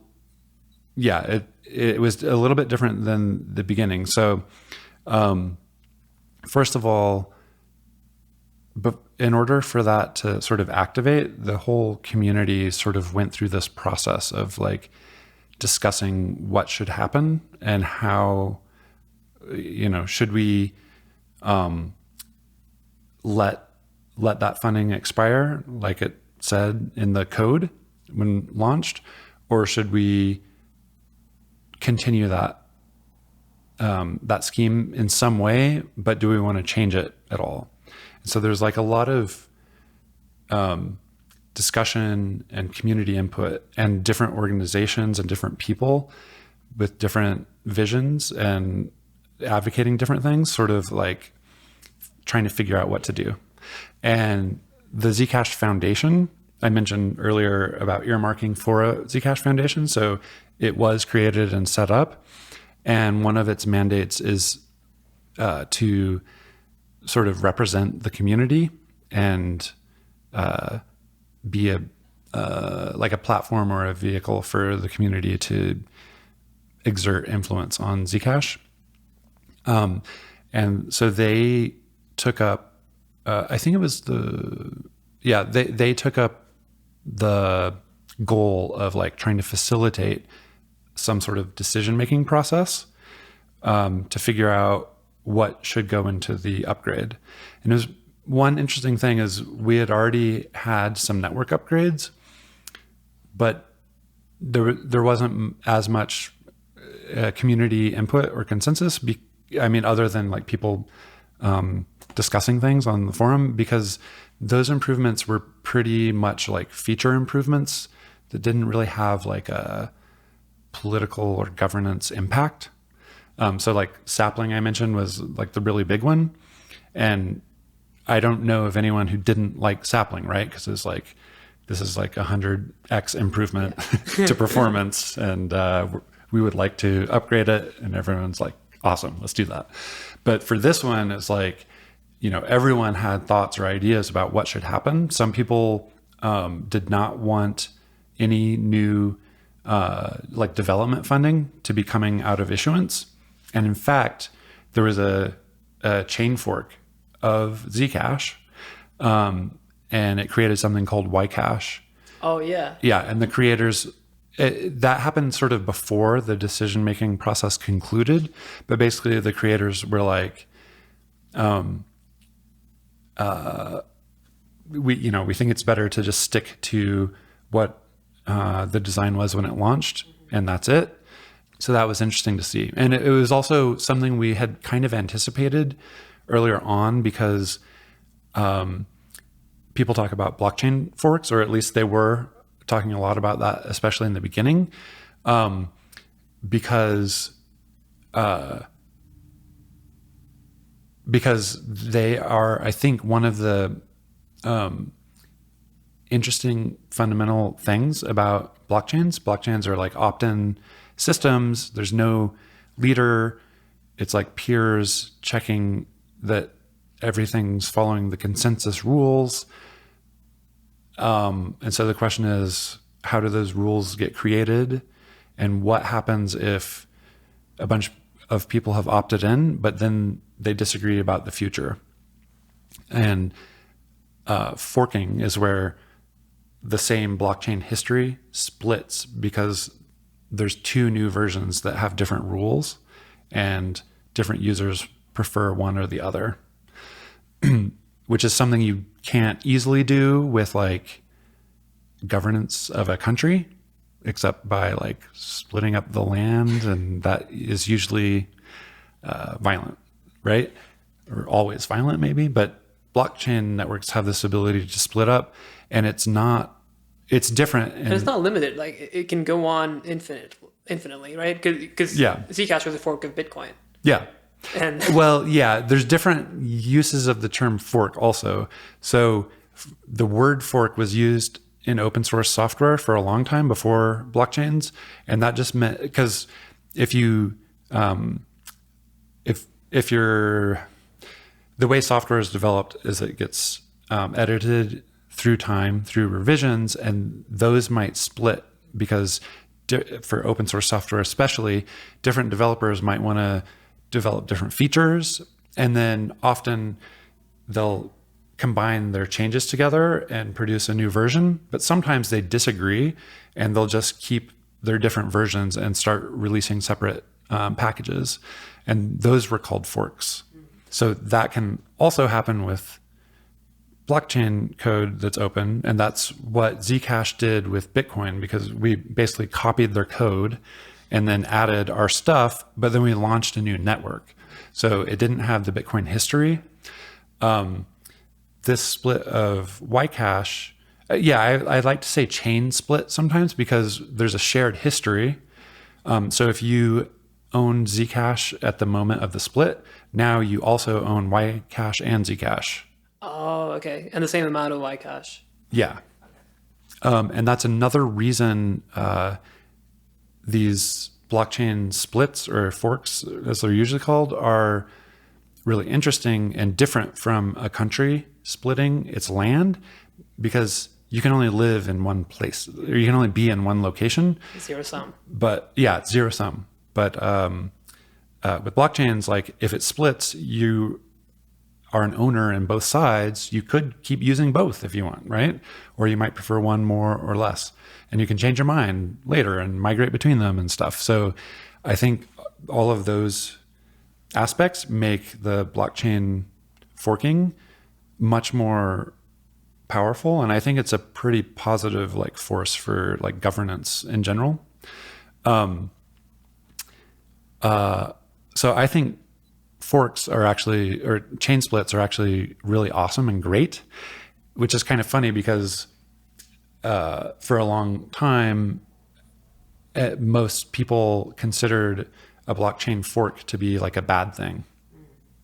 And we actually valued it so much as like a governance thing that the first protocol upgrade to Zcash was called Overwinter. And its main purpose was just to make it safer for users to split the network. So it's like, oh, really? Yeah. So it doesn't have there's no like visible change to users at that moment. But it's like, if the chain ever does split, it protects against like some hazards that can happen in a chain split.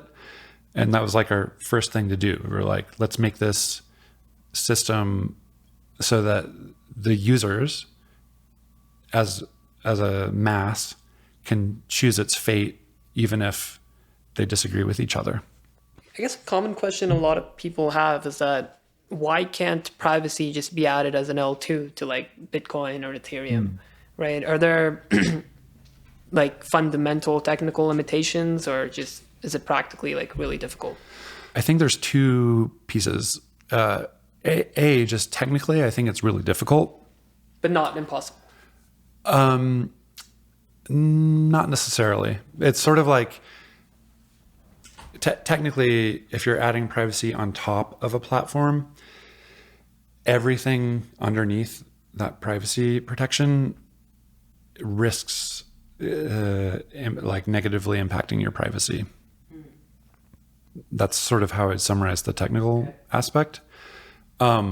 Like an example is in Ethereum, if you have like privacy focused dApps, if users, how does this work? Like an example, I think might be from Tornado Cash. In Tornado Cash, you can deposit some funds and then later withdraw them. Or you could deposit funds and have somebody else withdraw them maybe. Oh, maybe I'm confusing this. Maybe this isn't how Tornado Cash is typically used. But the point is, if I want to pay you and you want to withdraw some funds from a private smart contract on Ethereum, but you've never used Ethereum before, well, you have to pay Ethereum fees to create a transaction that causes the funds to be withdrawn. So where do you get those from? Well, so that's a problem, and how you solve that problem might compromise the privacy of the participants. And so it's sort of like a chicken and egg problem. But there's other things that aren't necessarily chicken and egg problems. There could be like you're using a particular wallet and that wallet constructs transactions a certain way. And even though there's like this privacy protocol on top, the way that wallet constructs transactions is identifiable. So people observing those transactions know they're created by a particular wallet. And if that wallet doesn't have many users, they know it was one of those users and it's a smaller set than the whole privacy protocol might provide. So there's always issues like that are super challenging. But I think there's an even more fundamental thing, which is that for financial privacy, it's like if there's some like private system and I receive some funds and then I'm going to spend some funds, if an adversary can't see directly through the private system, they might just look at like the ingress and egress points. So they might see, X amount of funds just entered the privacy system, and then X amount just left the privacy system. And if X is like an unusual amount or correlates to anything or something like that, they might infer that those two transactions were involving the same people. And then that it turns out that is pretty effective at compromising people's privacy. In fact, there was research papers published about Zcash earlier on, like in the first year or two of its launch, that did just that. So they showed there's a lot of, you can like scan the blockchain, look at how much ZEC is going into a shielded pool and how much is coming out, and just match up amounts. And there's a lot of amounts that are unique, like uniquely matched. So you have a strong inference that those two transactions are linked. So then you can look where they came from and where they're going, and just imagine the privacy system isn't even there at all, right? So you've completely compromised the privacy. Yeah. Sorry, I think I've heard Zooko talk about this, like mixers just don't work, right? This is what you're talking about. But a lot of people, like, they think, I'll just like put something have like a middle thing where like I can remove the trace, but then they don't realize that. You know what it is? I figured it out just now from my time in college playing Grand Theft Auto 3. So if you had too high of a warning rating, like the cops were onto you, what you would do is just drive your car into a like spray paint shop, and it would spray it a different color, and then you could drive out immediately, and all of the police cars would be like, oh, that's not who I'm looking for, and they would like shut off their sirens.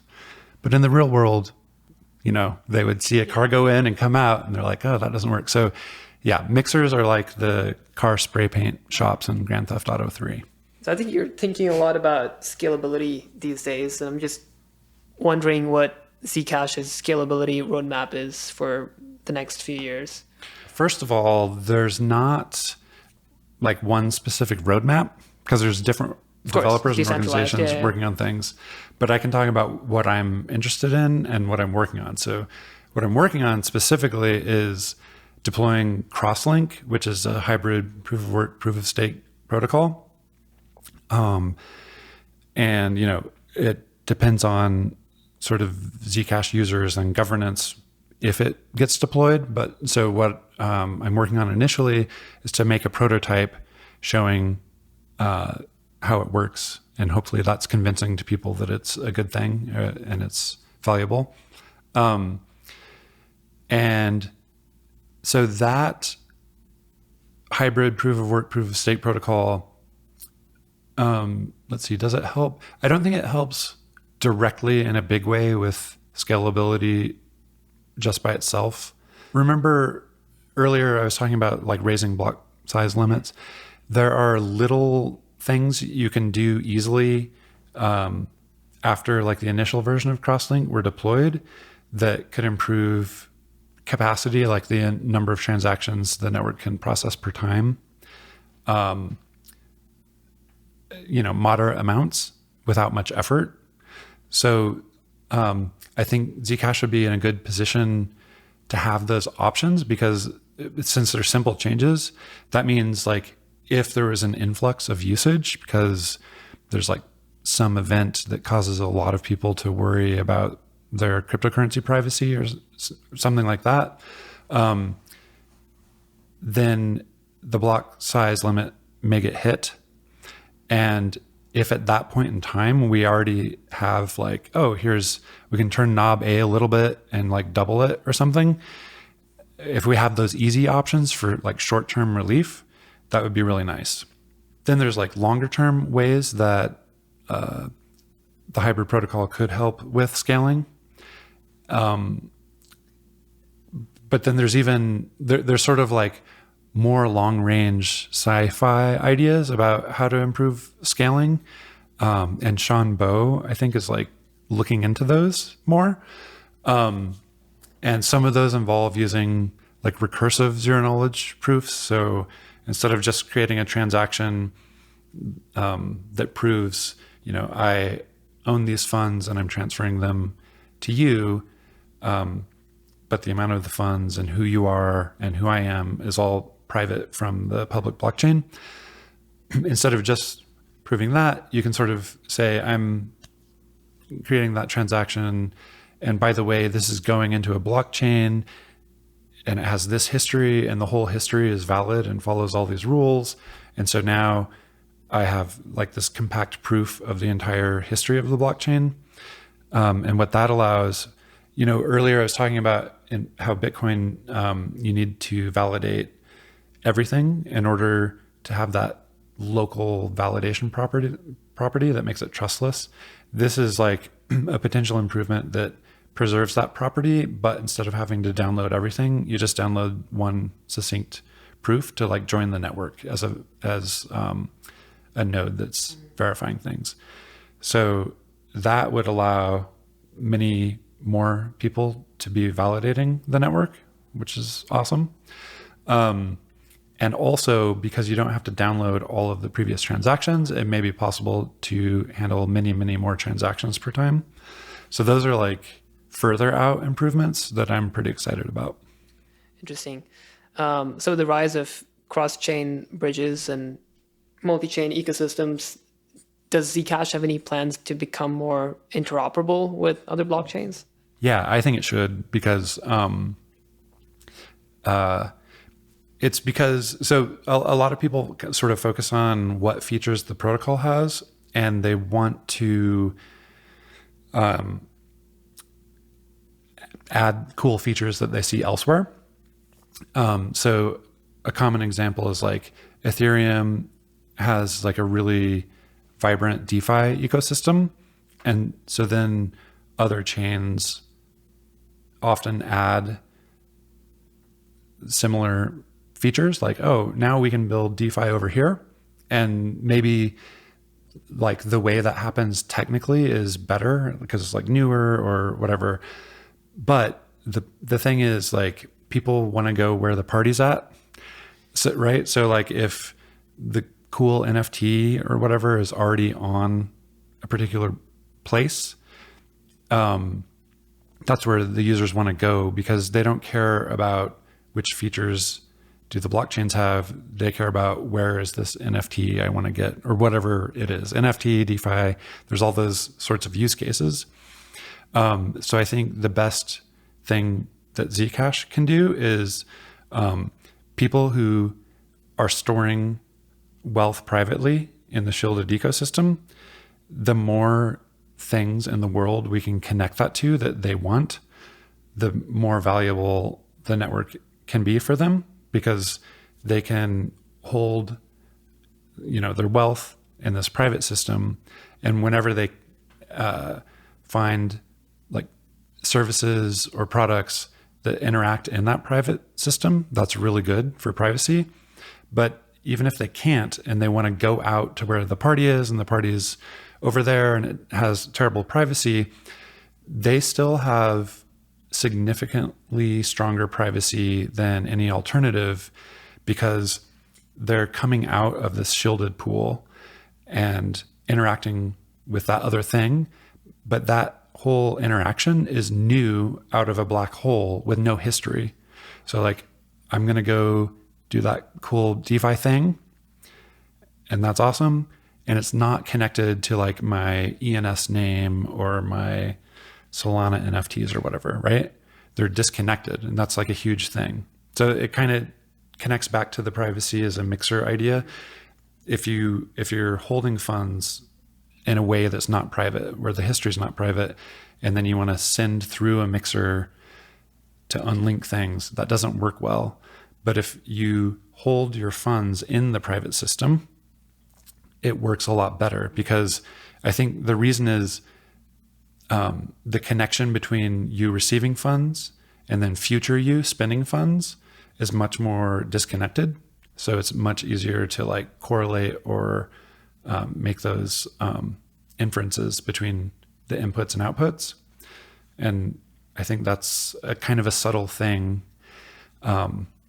So yeah, that's my vision for Zcash. Other people have different visions. And in fact, there's this new feature coming soon in the next upgrade called ZSAs, which allows users to issue their own assets, right? So it's a little bit like ERC20 tokens on Ethereum or other blockchains where you can have a bunch of different assets. But it's a little more constrained. It's not as programmable like as Ethereum, but I think that's pretty awesome for various reasons.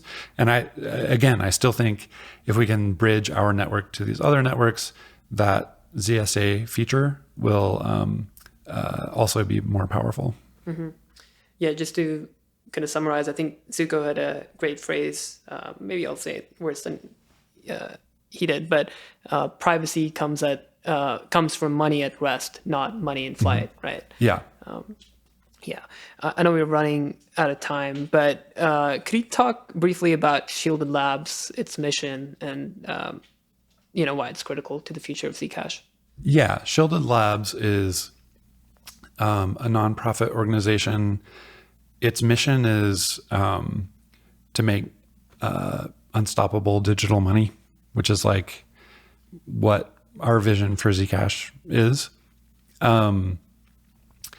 And I started working there specifically to focus on Crosslink. And what I like is just more broadly in the Zcash ecosystem, now we have multiple development orgs and they each have different like strengths and focuses. And I think that's just making Zcash stronger overall. And it has all kinds of benefits. Like, people coming into the ecosystem who want to contribute, now they have more options of where to go. There's more visions that are sort of competing to make Zcash better. So I'm really excited to work there. We're just kind of getting started, so it's super small right now. But we are trying to hire software developers to help with Crosslink. So I'm excited about that. Awesome. Final question. Do you have any predictions or prophecies about how Zcash will evolve, like over the long term? I guess there's a difference between prediction and vision. Prediction, I think that, I'll do like a modest prediction, like over the next year, wallets will continue to improve, new features will roll out like ZSAs, and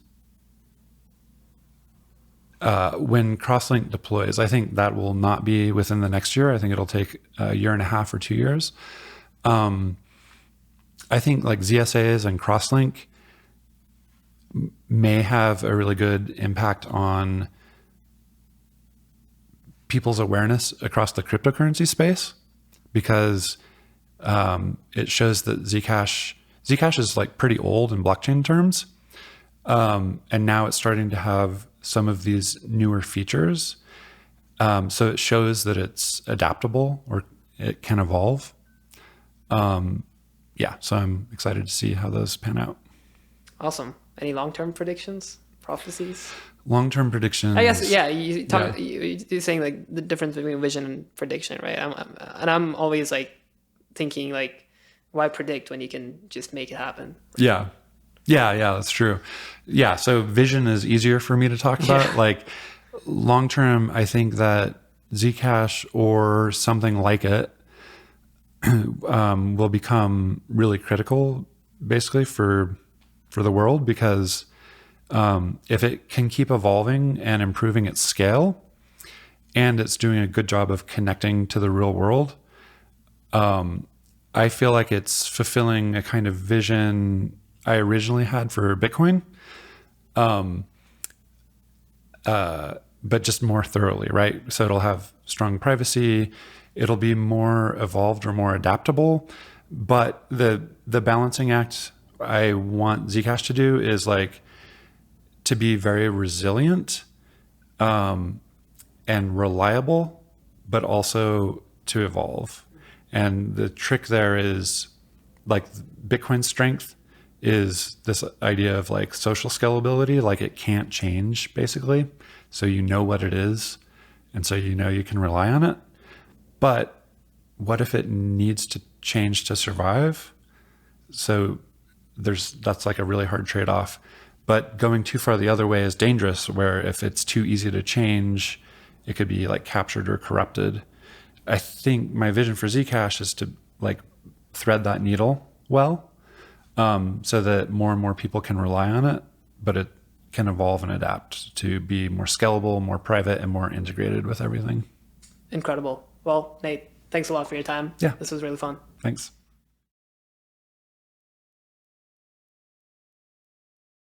Sean, thanks for joining me. Yeah, it's a pleasure. I think you have a very unique background, which I hope to get into a little bit today, just because I find the story super inspiring. But can you start by sharing how you first came across Zcash and what initially inspired you to work on it? Yeah, so I was very interested in Bitcoin for a long time. And I think what got me interested in the first place was just being able to actually send money and receive money from friends on the internet when we were like joking around or gambling or playing video games and betting each other or whatever. And we couldn't use PayPal to do that because we're all like 13 years old. But we stumbled upon Bitcoin and started using it, and I learned how Bitcoin worked and sort of the problem it was solving of allowing people to send payments without an intermediary that can dictate who has what money and things like that. And I knew there was a glaring problem, which is the lack of privacy in Bitcoin, and that somebody was going to solve it. It was just a matter of who was going to figure it out. And so I got obsessed with Bitcoin for a while, obsessed with consensus algorithms and all this rest of this stuff that was happening at the time. And around the time that these papers started coming out, like zero coin paper, zero cash paper, started detailing ways to actually make a version of Bitcoin that was completely private in a way that was actually robustly private. And at the same time, there were all these really incredible advances in cryptography happening, such as fully homomorphic encryption was starting to become, like, at least theoretically practical, and SNARKs, which are kind of the underlying cryptographic primitive that we use inside of Zcash or zero cash, or what turned into Zcash, started to become practical, and a lot of the authors of zero cash were sort of the reason why that happened, and they went on to become founding scientists of Zcash. And when I saw the zero cash paper, at the time I had been actually trying to implement, naively on my own, trying to implement some private version of Bitcoin using whatever off-the-shelf cryptographic things that existed at the time that I thought might be useful for it. Of course, I didn't get anywhere with it, doing it on my own, and I was young, but I knew it was a matter of time before it happened. And I saw the zero cash paper and just gave up and just said, okay, I guess I'll just wait for this to come out. And I didn't know anyone was involved in it. So I went off and did my own thing, and by accident just sort of stumbled upon the crowd of people who ended up being friends with or involved in the development of zero cash and in creating Zcash, and got to work on Zcash and deploying it and building SNARKs and all that kind of stuff. And so I just fell into it. It was really awesome. It's funny you mentioned the PayPal and the age problem, because I personally had like so many issues with banking, just receiving money from abroad or even my own country when I'm when I was 16, 17. Just that 1 year, right? They're like, oh, you're not 18 yet, or even like a single day, you can't do stuff unless you're 18. And it's just funny how crypto like just removes that, right? Like levels the playing field in a sense. Yeah. I think the thing that really frustrated me more than just like age limits, like I can get around age limits, but the fact that PayPal could just take your money if you sent too much or they just felt like taking it, which they did all the time, they just take your money away, and you had to beg for it back basically, or hope that their customer service would. And it's been like that ever since. And Bitcoin, I could know that I'm sending my friends some Bitcoin, and that somebody isn't just going to say, "Oh, you're not old enough," or "Oh, we think you're a terrorist or something because you're sending money around." Okay, no, you can't do that with cryptocurrencies. Obviously, it wasn't good enough, though. I knew that once things started to actually be worth money, and once it started to be lucrative, that exchanges and the government would start to want to take the place of PayPal as the jerks of the internet, and start taking people's money, spying on them, seizing their funds, and overall just trying to protect their hegemony. So I never really thought about Bitcoin from the privacy angle before, I guess, like a few months ago. And, I went down this privacy rabbit hole of Zcash, and I realized that Bitcoin isn't really censorship resistant, as a lot of maxis would tell you. I suppose it can be in some situations, right? Like, it's definitely better than digital fiat money. But as long as you can be traced using the protocol, and there's a government with the monopoly on violence, they can find you and raid your house and, force you to give them your private keys, which is concerning. yeah, with Zcash, sort of, I guess censorship resistance is a little bit of a spectrum. You can't really say that something is completely censorship resistant, or at least I haven't seen an example of that. Zcash helps a lot compared to Bitcoin, because in Bitcoin, you can see exactly where the funds came from, and you can and how much money is involved, and so you can sort of figure all that out. It's not pseudonymous, it's not anonymous. But the kind of property that we went for when we were developing Zcash is something called indistinguishability between transactions, so that transactions can't be distinguished between each other. And in so doing, miners, in theory, wouldn't be able to, miners or whatever your consensus algorithm is or whatever, wouldn't be able to pick and choose who gets to participate, because they wouldn't know any better. And so that's. However, is that good enough? Probably for now, it's good enough. You could, if you wanted to, you could think of theoretical ways that a system could be usurped by a surveillance state or whatever, where, for example, you could force everyone in Zcash, in theory, if you were some evil government or something, you could force them all to reveal their view keys, or else you wouldn't allow their transactions to be mined. And their view keys would let you look in their transactions and decrypt them, and see how much value is sent and who's sending it and all that kind of stuff, and who are you sending it to. And I mean, that's like a theoretical way that censorship resistance could be removed from the system. So it's a spectrum, and we're sort of continually fighting against that sort of any sort of mechanism that would be possible. Mm-hmm. So I was reading this old article where Edward Snowden basically said that if you don't have private transactions by default within 5 years, it'll be because of law, not technology. And this article was in 2018, I think. So do you agree that the tech is already there, and what's holding us back is the regulation, or is there significant work to be done on the tech side still? A long time ago, I thought when Bitcoin was around that Bitcoin would straight up be banned. I didn't even think Bitcoin on its own, forget privacy, would last very long, because the government would see it as much as a threat. And time went on, and they were just too slow to react to it. And eventually there was too much financial interest in its success, and too many other financial instruments surrounding it, that they couldn't do anything about it anymore. I think something similar happened, or has begun to happen with privacy, where the floodgates are open and it's too late. There's just too many projects working on that sort of thing. There are regulators that want to put an end to privacy, or the way I see privacy on cryptocurrencies.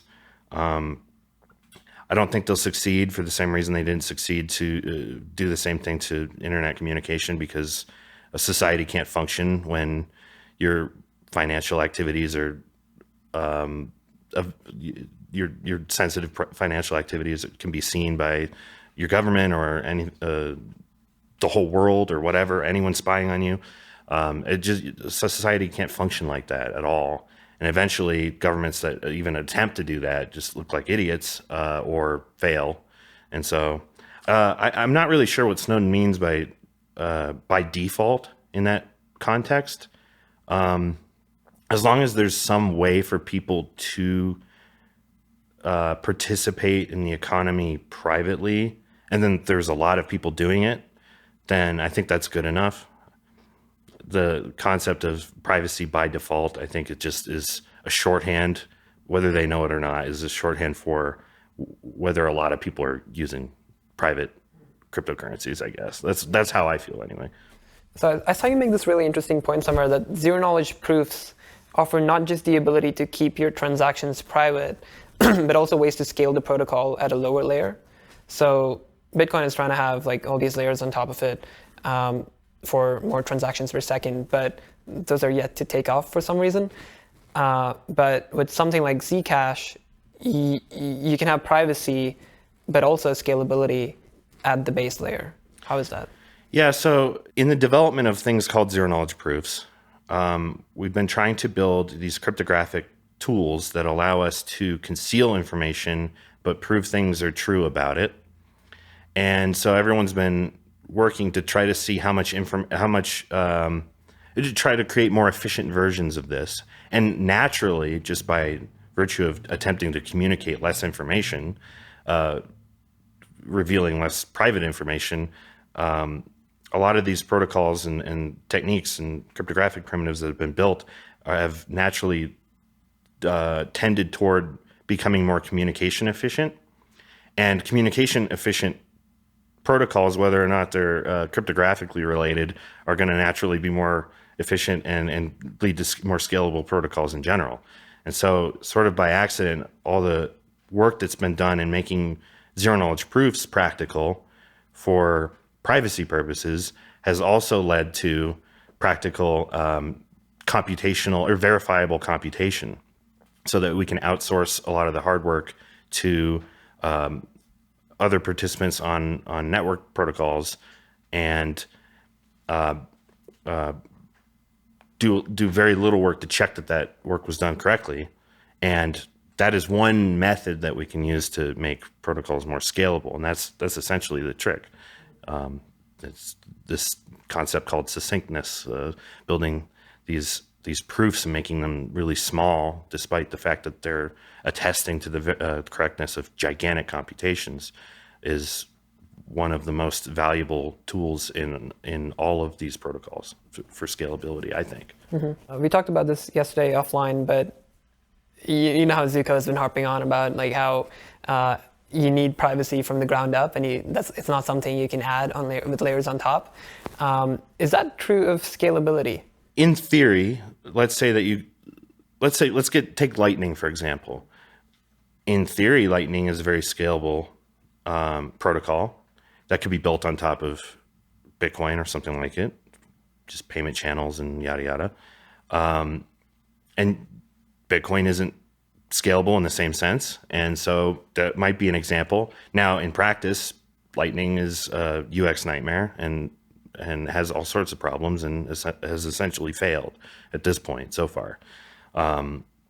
So I can't think of an example of where scalability, just off the top of my head, where scalability has succeeded without first thinking about it at the base layer. But it's possible. It's possible that it can be done. I just haven't seen it yet. Okay. Yeah. Now, even about privacy, I think, I guess it's theoretically possible, but just extremely difficult in practice. But just having that that option that, hey, you can actually add on privacy on layer 2. Yeah, adding on scalability to something that isn't really scalable involves taking shortcuts and cheating a little bit. But when you're talking about privacy, you can't really take shortcuts and cheat, because once you've revealed information, it's just too late. You can't put the toothpaste back in the tube, so to speak. Beyond privacy and scalability, are there any other applications of zero-knowledge proofs that you're excited about? Well, there was a time for a while where I was very interested in programmable money.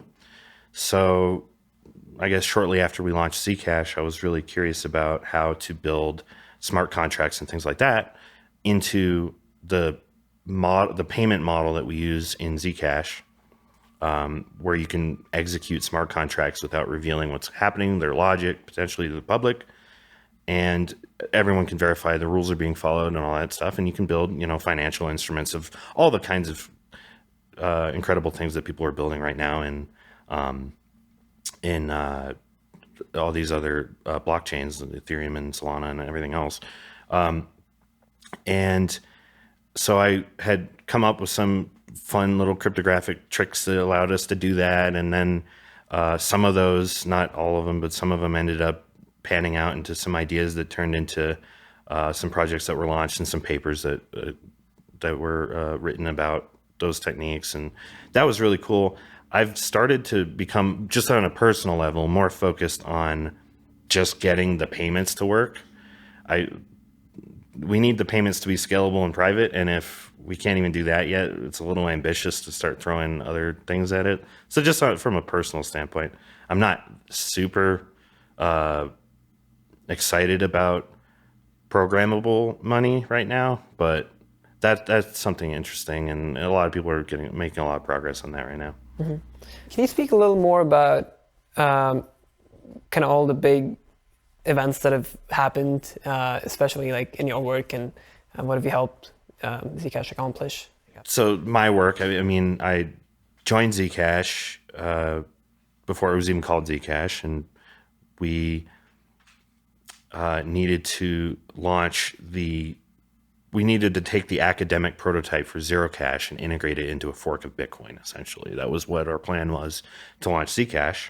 And so that was the first thing that I was involved in when I joined the company, and to work on Zcash was just doing that integration work, and then going through and like rewriting a lot of the code that was sort of academic.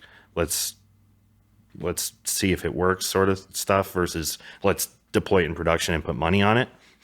So it needed to be gone through, fixed up, improved, commented, blah, blah, blah. Just engineering work. At the same time as that was happening and the company was ramping up, I started working on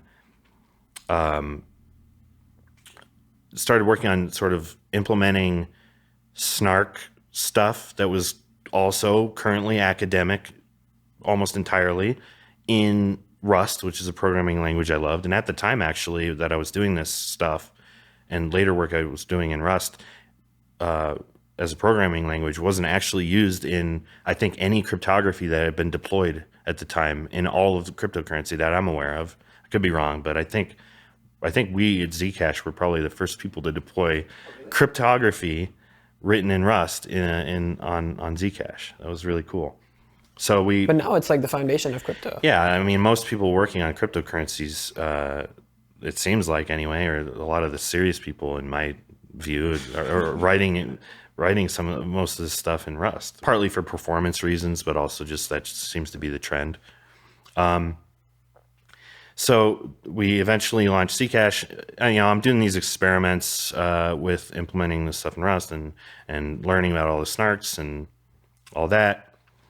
To launch Zcash, we had to do this trusted setup. And in theory, you could have a single person do the trusted setup and just promise that they deleted the secrets that they randomly plucked out of their head, and they delete that afterward.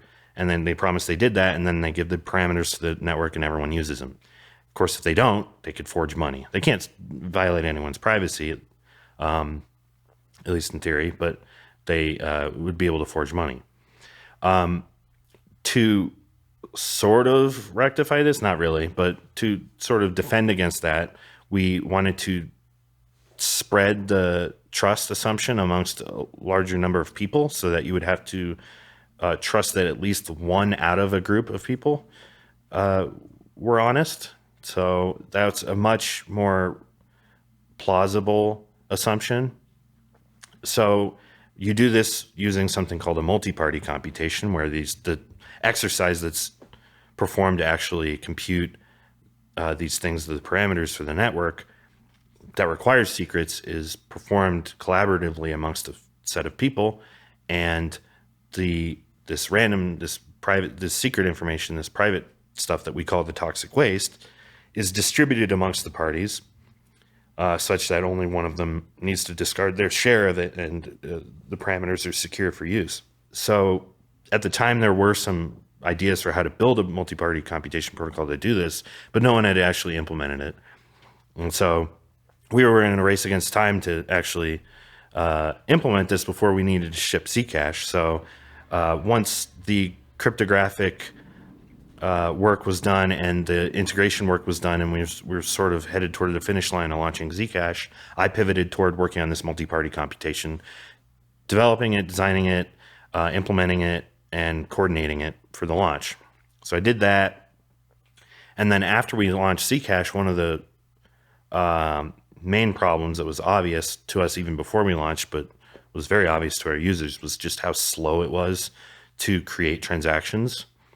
And not just slow, but prohibitively expensive memory-wise to do it on a phone, for example. Yeah, you needed like a big computer and everything, right? Yeah. To make it happen. Even on a nice PC at home, it'd take like 40 seconds to compute, and it would take gigabytes of RAM, and this just wasn't practical on phones. SNARKs, there were new papers coming out for new SNARK schemes that were more efficient, and also we had been working internally on little tricks and optimizations and design improvements of the protocol that would allow for more efficient use of the SNARKs themselves. And so there was this massive effort, which culminated in something called Sapling, which is a new version of the shielded component inside of Zcash, where we tried to make it so that it required a lot less memory and a lot less time to create these transactions, to the point where you could run them on a phone. And there was a lot of work that went into this protocol. I've heard people refer to it as like the Apollo project for cryptocurrency or something like that. I don't know. But it was a lot of work to design, taking some state-of-the-art crypto and throwing it all in there. And we managed to do it. At the same time, we also needed to do a more robust version of this multi-party computation that I referred to before, where instead of, in the first ceremony we did, it was involved like 6 people. We wanted to involve hundreds of people in this process so that it became a lot less plausible that somebody could compromise it. And so I pivoted toward working on that once we had proven that we had built an efficient alternative to our original protocol and we could ship it. I pivoted toward building this multi-party computation protocol, and with the help of other engineers and researchers on the team, we came up with a protocol for doing that in a decentralized, or not a decentralized way, but a much more distributed way that could scale to a large number of people. And we did that ceremony and shipped Sapling. And then after Sapling shipped, we realized that, okay, well, now that we have fast payments on the phone and everything else, well, we need to scale in other respects too. We need the network to be able to handle more transactions. We need the payment UX to be better in different ways. And so we started tackling those issues and those sort of longer term research questions as part of our scalability initiative. So I guess, in a sense, everything that I've been doing ever since our launch of Zcash has, in one way or another, maybe with some exceptions, been related to scaling Zcash.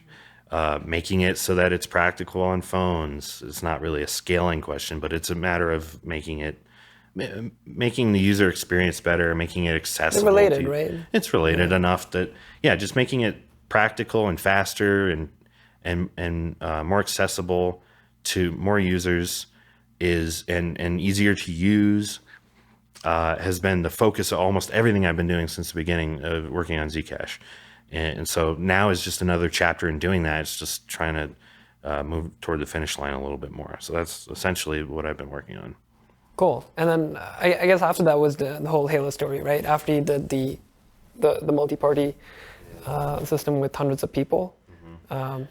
Yeah, so with Halo, we sort of obviated the need for doing these setups, these ceremonies, because in the sense that we could now deploy a more scalable version of Zcash without a trusted setup. So then we work toward taking this design of Sapling and adapting it to the cryptographic tools, and also coming up with even more optimizations.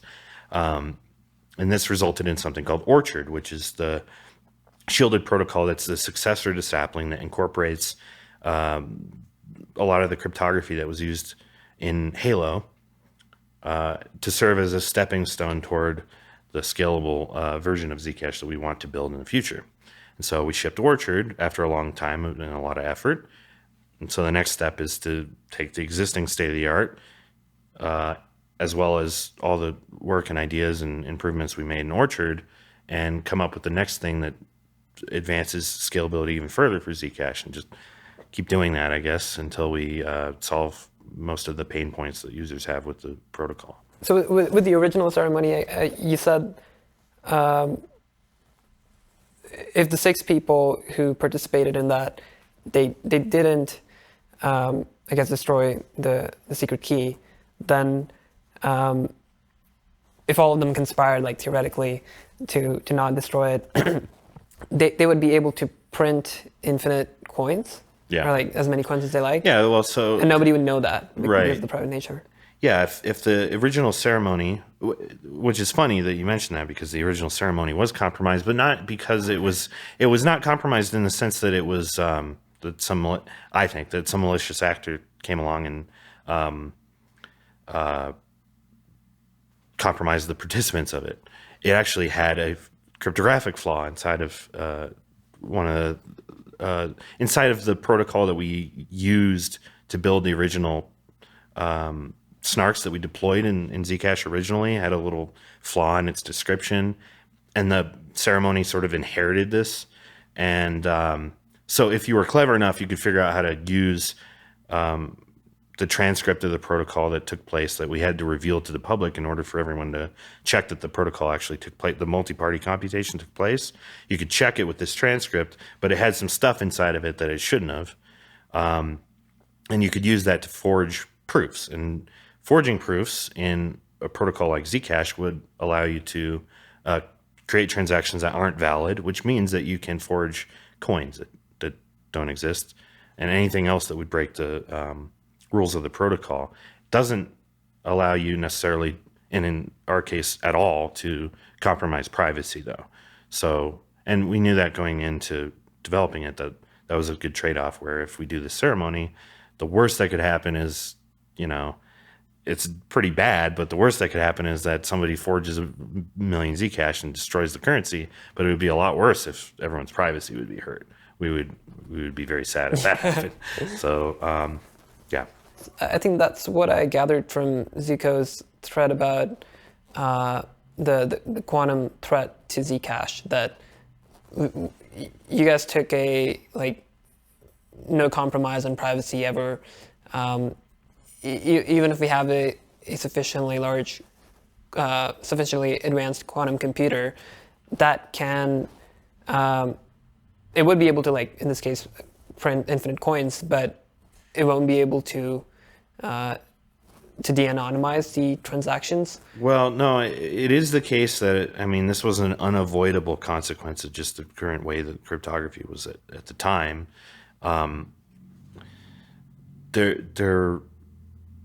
If you have a quantum computer, you can break the privacy of the existing system in Zcash in certain contexts.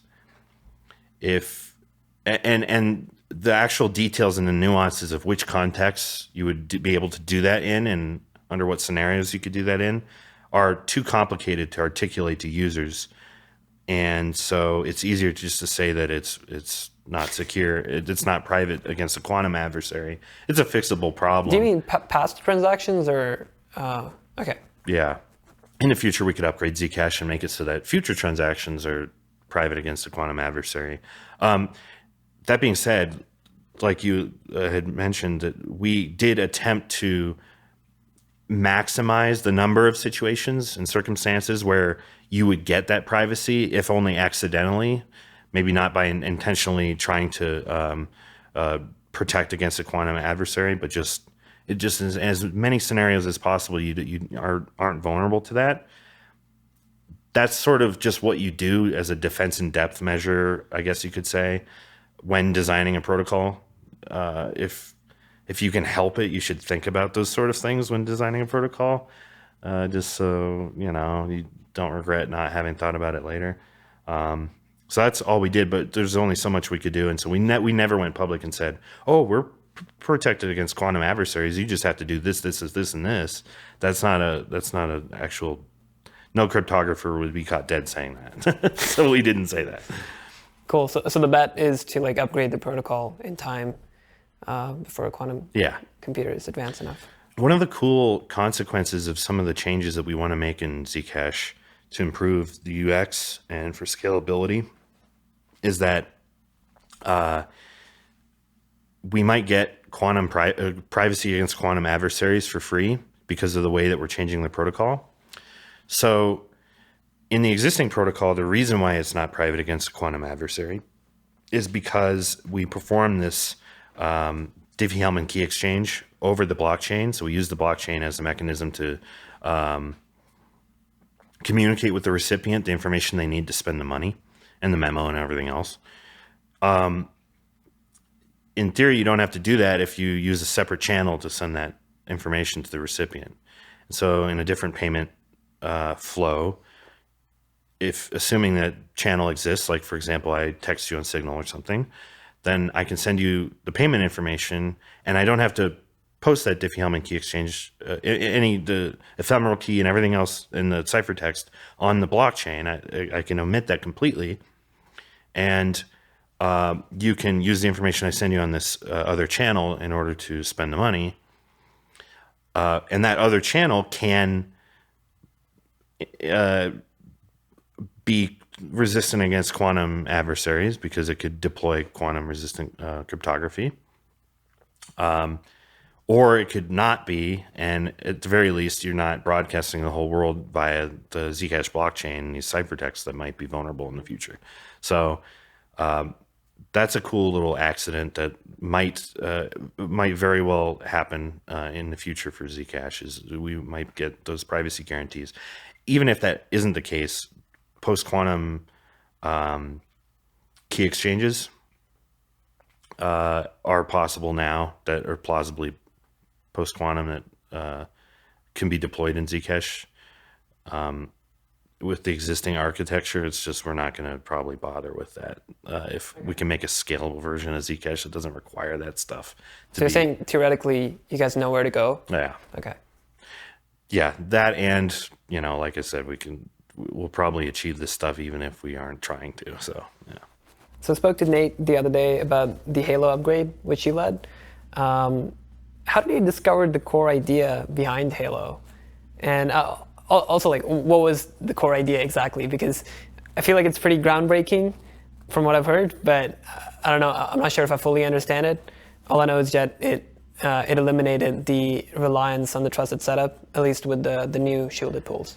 So to back things up a little bit, many years ago, we had started this thing at the Electric Coin Company to work on Zcash scalability. We called it like Scalability 2024 or something like that. Now it's 2025, so clearly we're behind it a little bit. But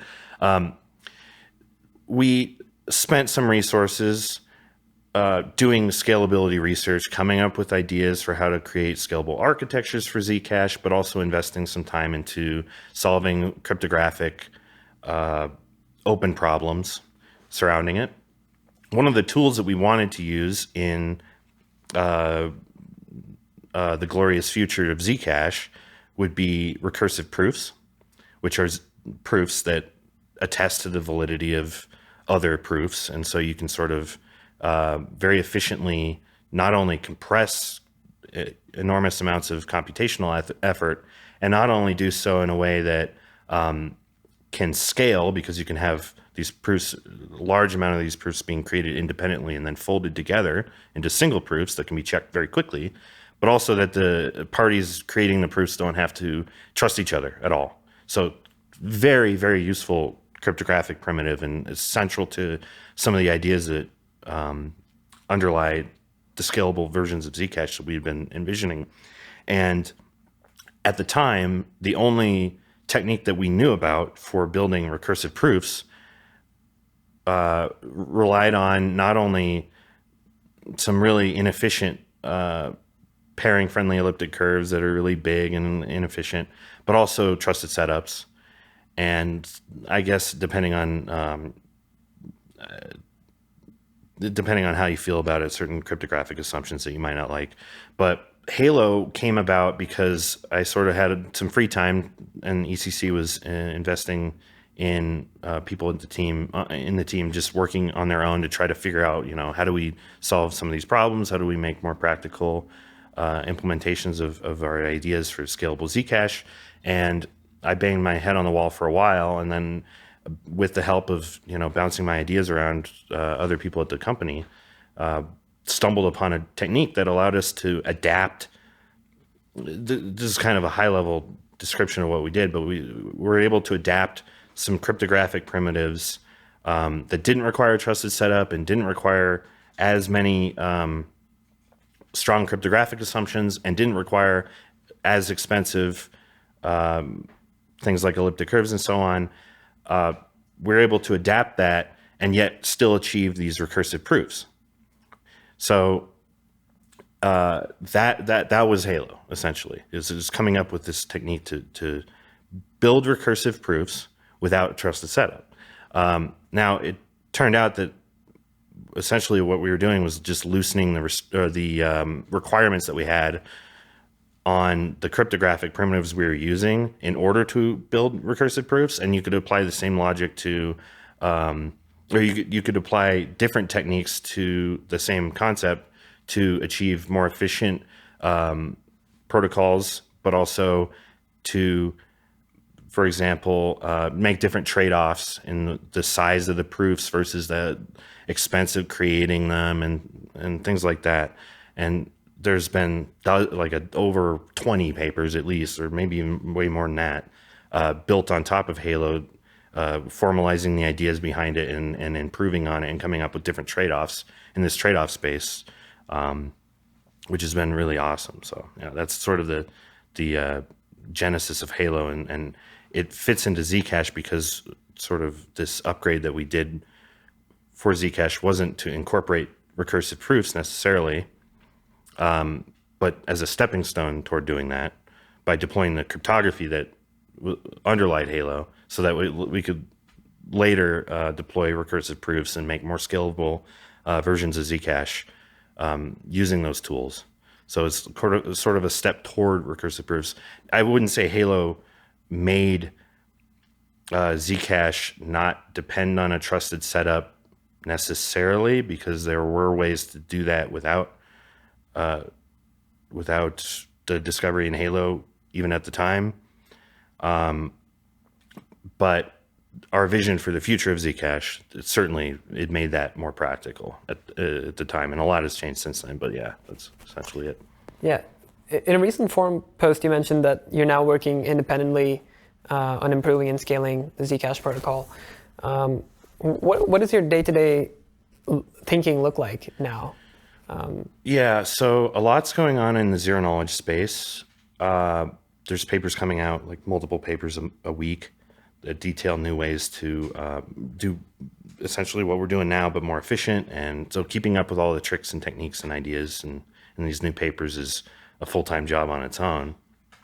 But for Zcash, the main focus of mine is holistically thinking about all of the architectural changes that need to be made to Zcash in order to make it completely scalable in every respect. Now, there's a lot of other people, especially people working at the Electric Coin Company, who were thinking about this for years, and we had all pitched in to come up with designs for this, but we hadn't actually implemented anything yet, hadn't come up with any concrete proposals for how to integrate it into Zcash yet, and so that's sort of where I am at currently.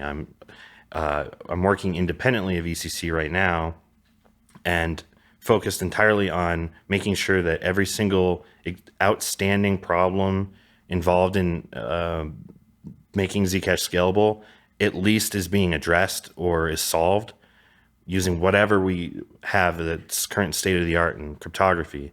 And so putting that together and coming up with a plan to get that integrated into Zcash is sort of my main focus right now.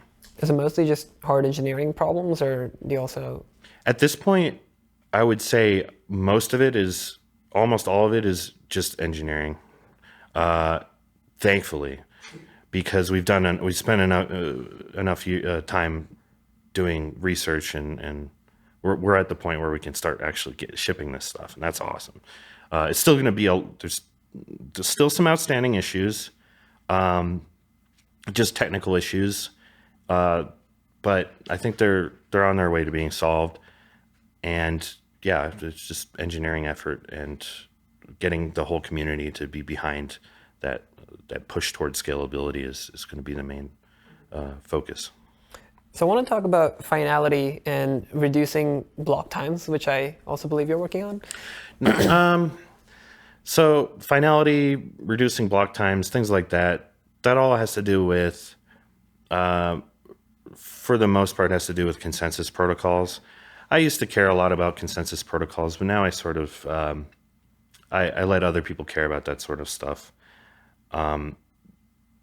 There's an effort currently to integrate things like hybrid proof of work, proof of stake into Zcash, which can improve our finality guarantees in the protocol and reduce latency between when I send a transaction out and when it's finalized and my recipient can spend it or at least see that it's there to be spent or whatever.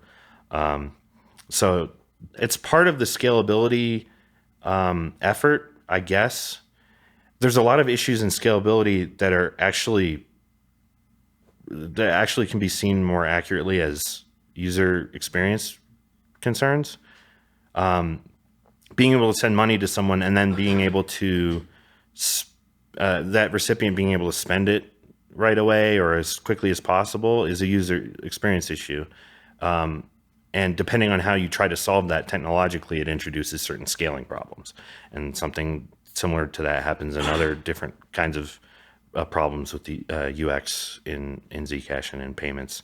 So they're sort of all intertwined together. And although finality is part of the problem, it's something I can at least think of as orthogonal to the work that I'm doing. So the fees for making a Zcash transaction are essentially nothing right now. I'm curious, like, what happens when all 21 million Zcash are mined? Would that impact the transaction fees significantly? I love how I get to punt on that one too, because I also don't know the solution to that. That's an economic problem that I don't know the solution to, an incentive problem. We'll have to figure that out as well. I have no clue. But I think Bitcoin and many other cryptocurrencies are in the same boat. What do we do about this long-term incentive problem? Fees. I mean, who knows? If that's going to be good enough to actually secure the network? What will the network even look like in the future? Will it need those kinds of incentives like transaction fees? It's possible that a future protocol won't even need fees at all, in which case, I mean, yeah, that's a lot up in the air. I think we have a little time to figure that one out. Thankfully, we should probably figure out some of the other problems first. So the TPS for Zcash is different for shielded and transparent, but would you say it's closer to Bitcoin? I would, I guess. It's within an order of magnitude or two. When you say TPS, I'm just thinking immediately about the size of the transaction and these artificial limits we place on the throughput of the network. Transparent so-called transactions in Zcash are quite small, and shielded ones are a little bit bigger. Not huge, but bigger, kilobytes in size versus like hundreds of bytes for a transparent thing or whatever. But that's actually not a huge difference, really. So I think it's competitive. Yeah, I think it's competitive, I guess. Got it. Who or what has influenced your thinking in cryptography the most? Are there any books, people, papers? My sort of journey through cryptography has been sort of a self-taught experience. I just learned it as I needed it. And then I guess I could credit a friend of mine who tutored me in crypto in his free time when I was younger, just because he studied cryptography at university and he could teach me about the actual rigorous science involved in some of these concepts. And I learned just enough to get by, essentially. So I didn't really take too much inspiration from individuals or the individual work. Obviously, there are lots of people I can think of that did amazing things over the years. I've gotten to meet a lot of the heroes of zero knowledge, and that's been an honor of mine in my life to be able to meet them and talk to them. And they're brilliant people who've had a huge positive impact on the world. So that's been cool. But it's amazing how, at least for me, it hasn't been too much of a story about people. It's just been a story about ideas. So I've been able to absorb the ideas without really caring about who, and hopefully people don't care, absorb my ideas as well without caring about me either. That's been happening, and that's totally okay with me. I like that environment. That's pretty cool. Yeah, otherwise you're just playing video games or something, right? Just let the ideas clash against each other. Yeah. So you dropped out of high school as well. How long ago was that again? Oh, well, I was, I don't know, back in like 2010 or 2011 or something like that. Okay. Yeah, So right, that's cool, because right now, I guess the vibe is shifting to like dropouts being cool, I guess like going on to do amazing things, and then. Well, it used to be that college dropouts were cool, Yeah. but you still needed the high school thing. Yeah. But now the cool has shifted toward the high school dropouts. A little bit. Yeah. So there's obviously this meme in crypto where it's like crypto isn't a serious industry, and I feel like that is exactly crypto's greatest strength, that it doesn't care about credentials, about how old you are. Or your so-called experience, like past experience and stuff. It's just about merit on the most part. I don't know. I haven't seen many other industries like that. Yeah, what do you think? I think it's necessarily part of the culture, because in the crypto world, at least in my part of the crypto world, we're also thinking about being private. And when there's a lot of privacy, there's also just people don't care who you are and only care about your ideas because they can only care about your ideas, or should anyway. So it's just a natural consequence of the culture, which is awesome. Final question. What are you most excited about with Zcash, I guess, in the near term, next 3 to 5 years? Like in user adoption wise, as well as technically, can be as broad. I can answer that question in terms of just the project as a whole. What's very exciting is just how many things are going on and how many people are contributing to it. There's a lot of different people that are butting heads at this point over, I want my idea, no, I want mine integrated into Zcash. That's not a problem we had 4 years ago, 3 years ago, where people were fighting over what should we put in the next upgrade. We were just hoping we had enough resources to put anything in the next upgrade. So it's really awesome. And there's lots of different teams involved. There's lots of different funding models that people are experimenting with. People are passionate about totally distinct things. And that is really exciting because there's a lot of experimentation. And I think that that's going to be, and there's more people that are learning how the protocol works in different ways. And it's sort of spreading knowledge about how it works, and also increasing the number of people that can contribute to later on to things and review things. And it's going to accelerate the technological progress we have in the protocol. Yeah, so sorry to interrupt there, but how do you handle those disagreements that you just mentioned? I guess you don't really think much about them, but even with other engineers, do you just I guess, let the best idea win. Sometimes, people's egos can get in the way as well. Like, Yeah. Fortunately, so far, I've just been able to just work on what I think is best for Zcash, or what I'm more interested in working on that happens to also be in Zcash's interest, and then just hope that it winds up being that the community widely agrees that that's a good idea. Sometimes I've had to fight for that a little bit, but thankfully I've been surrounded by people who are more interested in the politics, and so I've completely relinquished that sort of responsibility to others. I don't think that's always going to be the case, and so I might have to learn a little bit of politics going forward and figure out how to navigate that. Yeah. But yeah, in the past, we've had, and this is sort of a negative thing in a sense.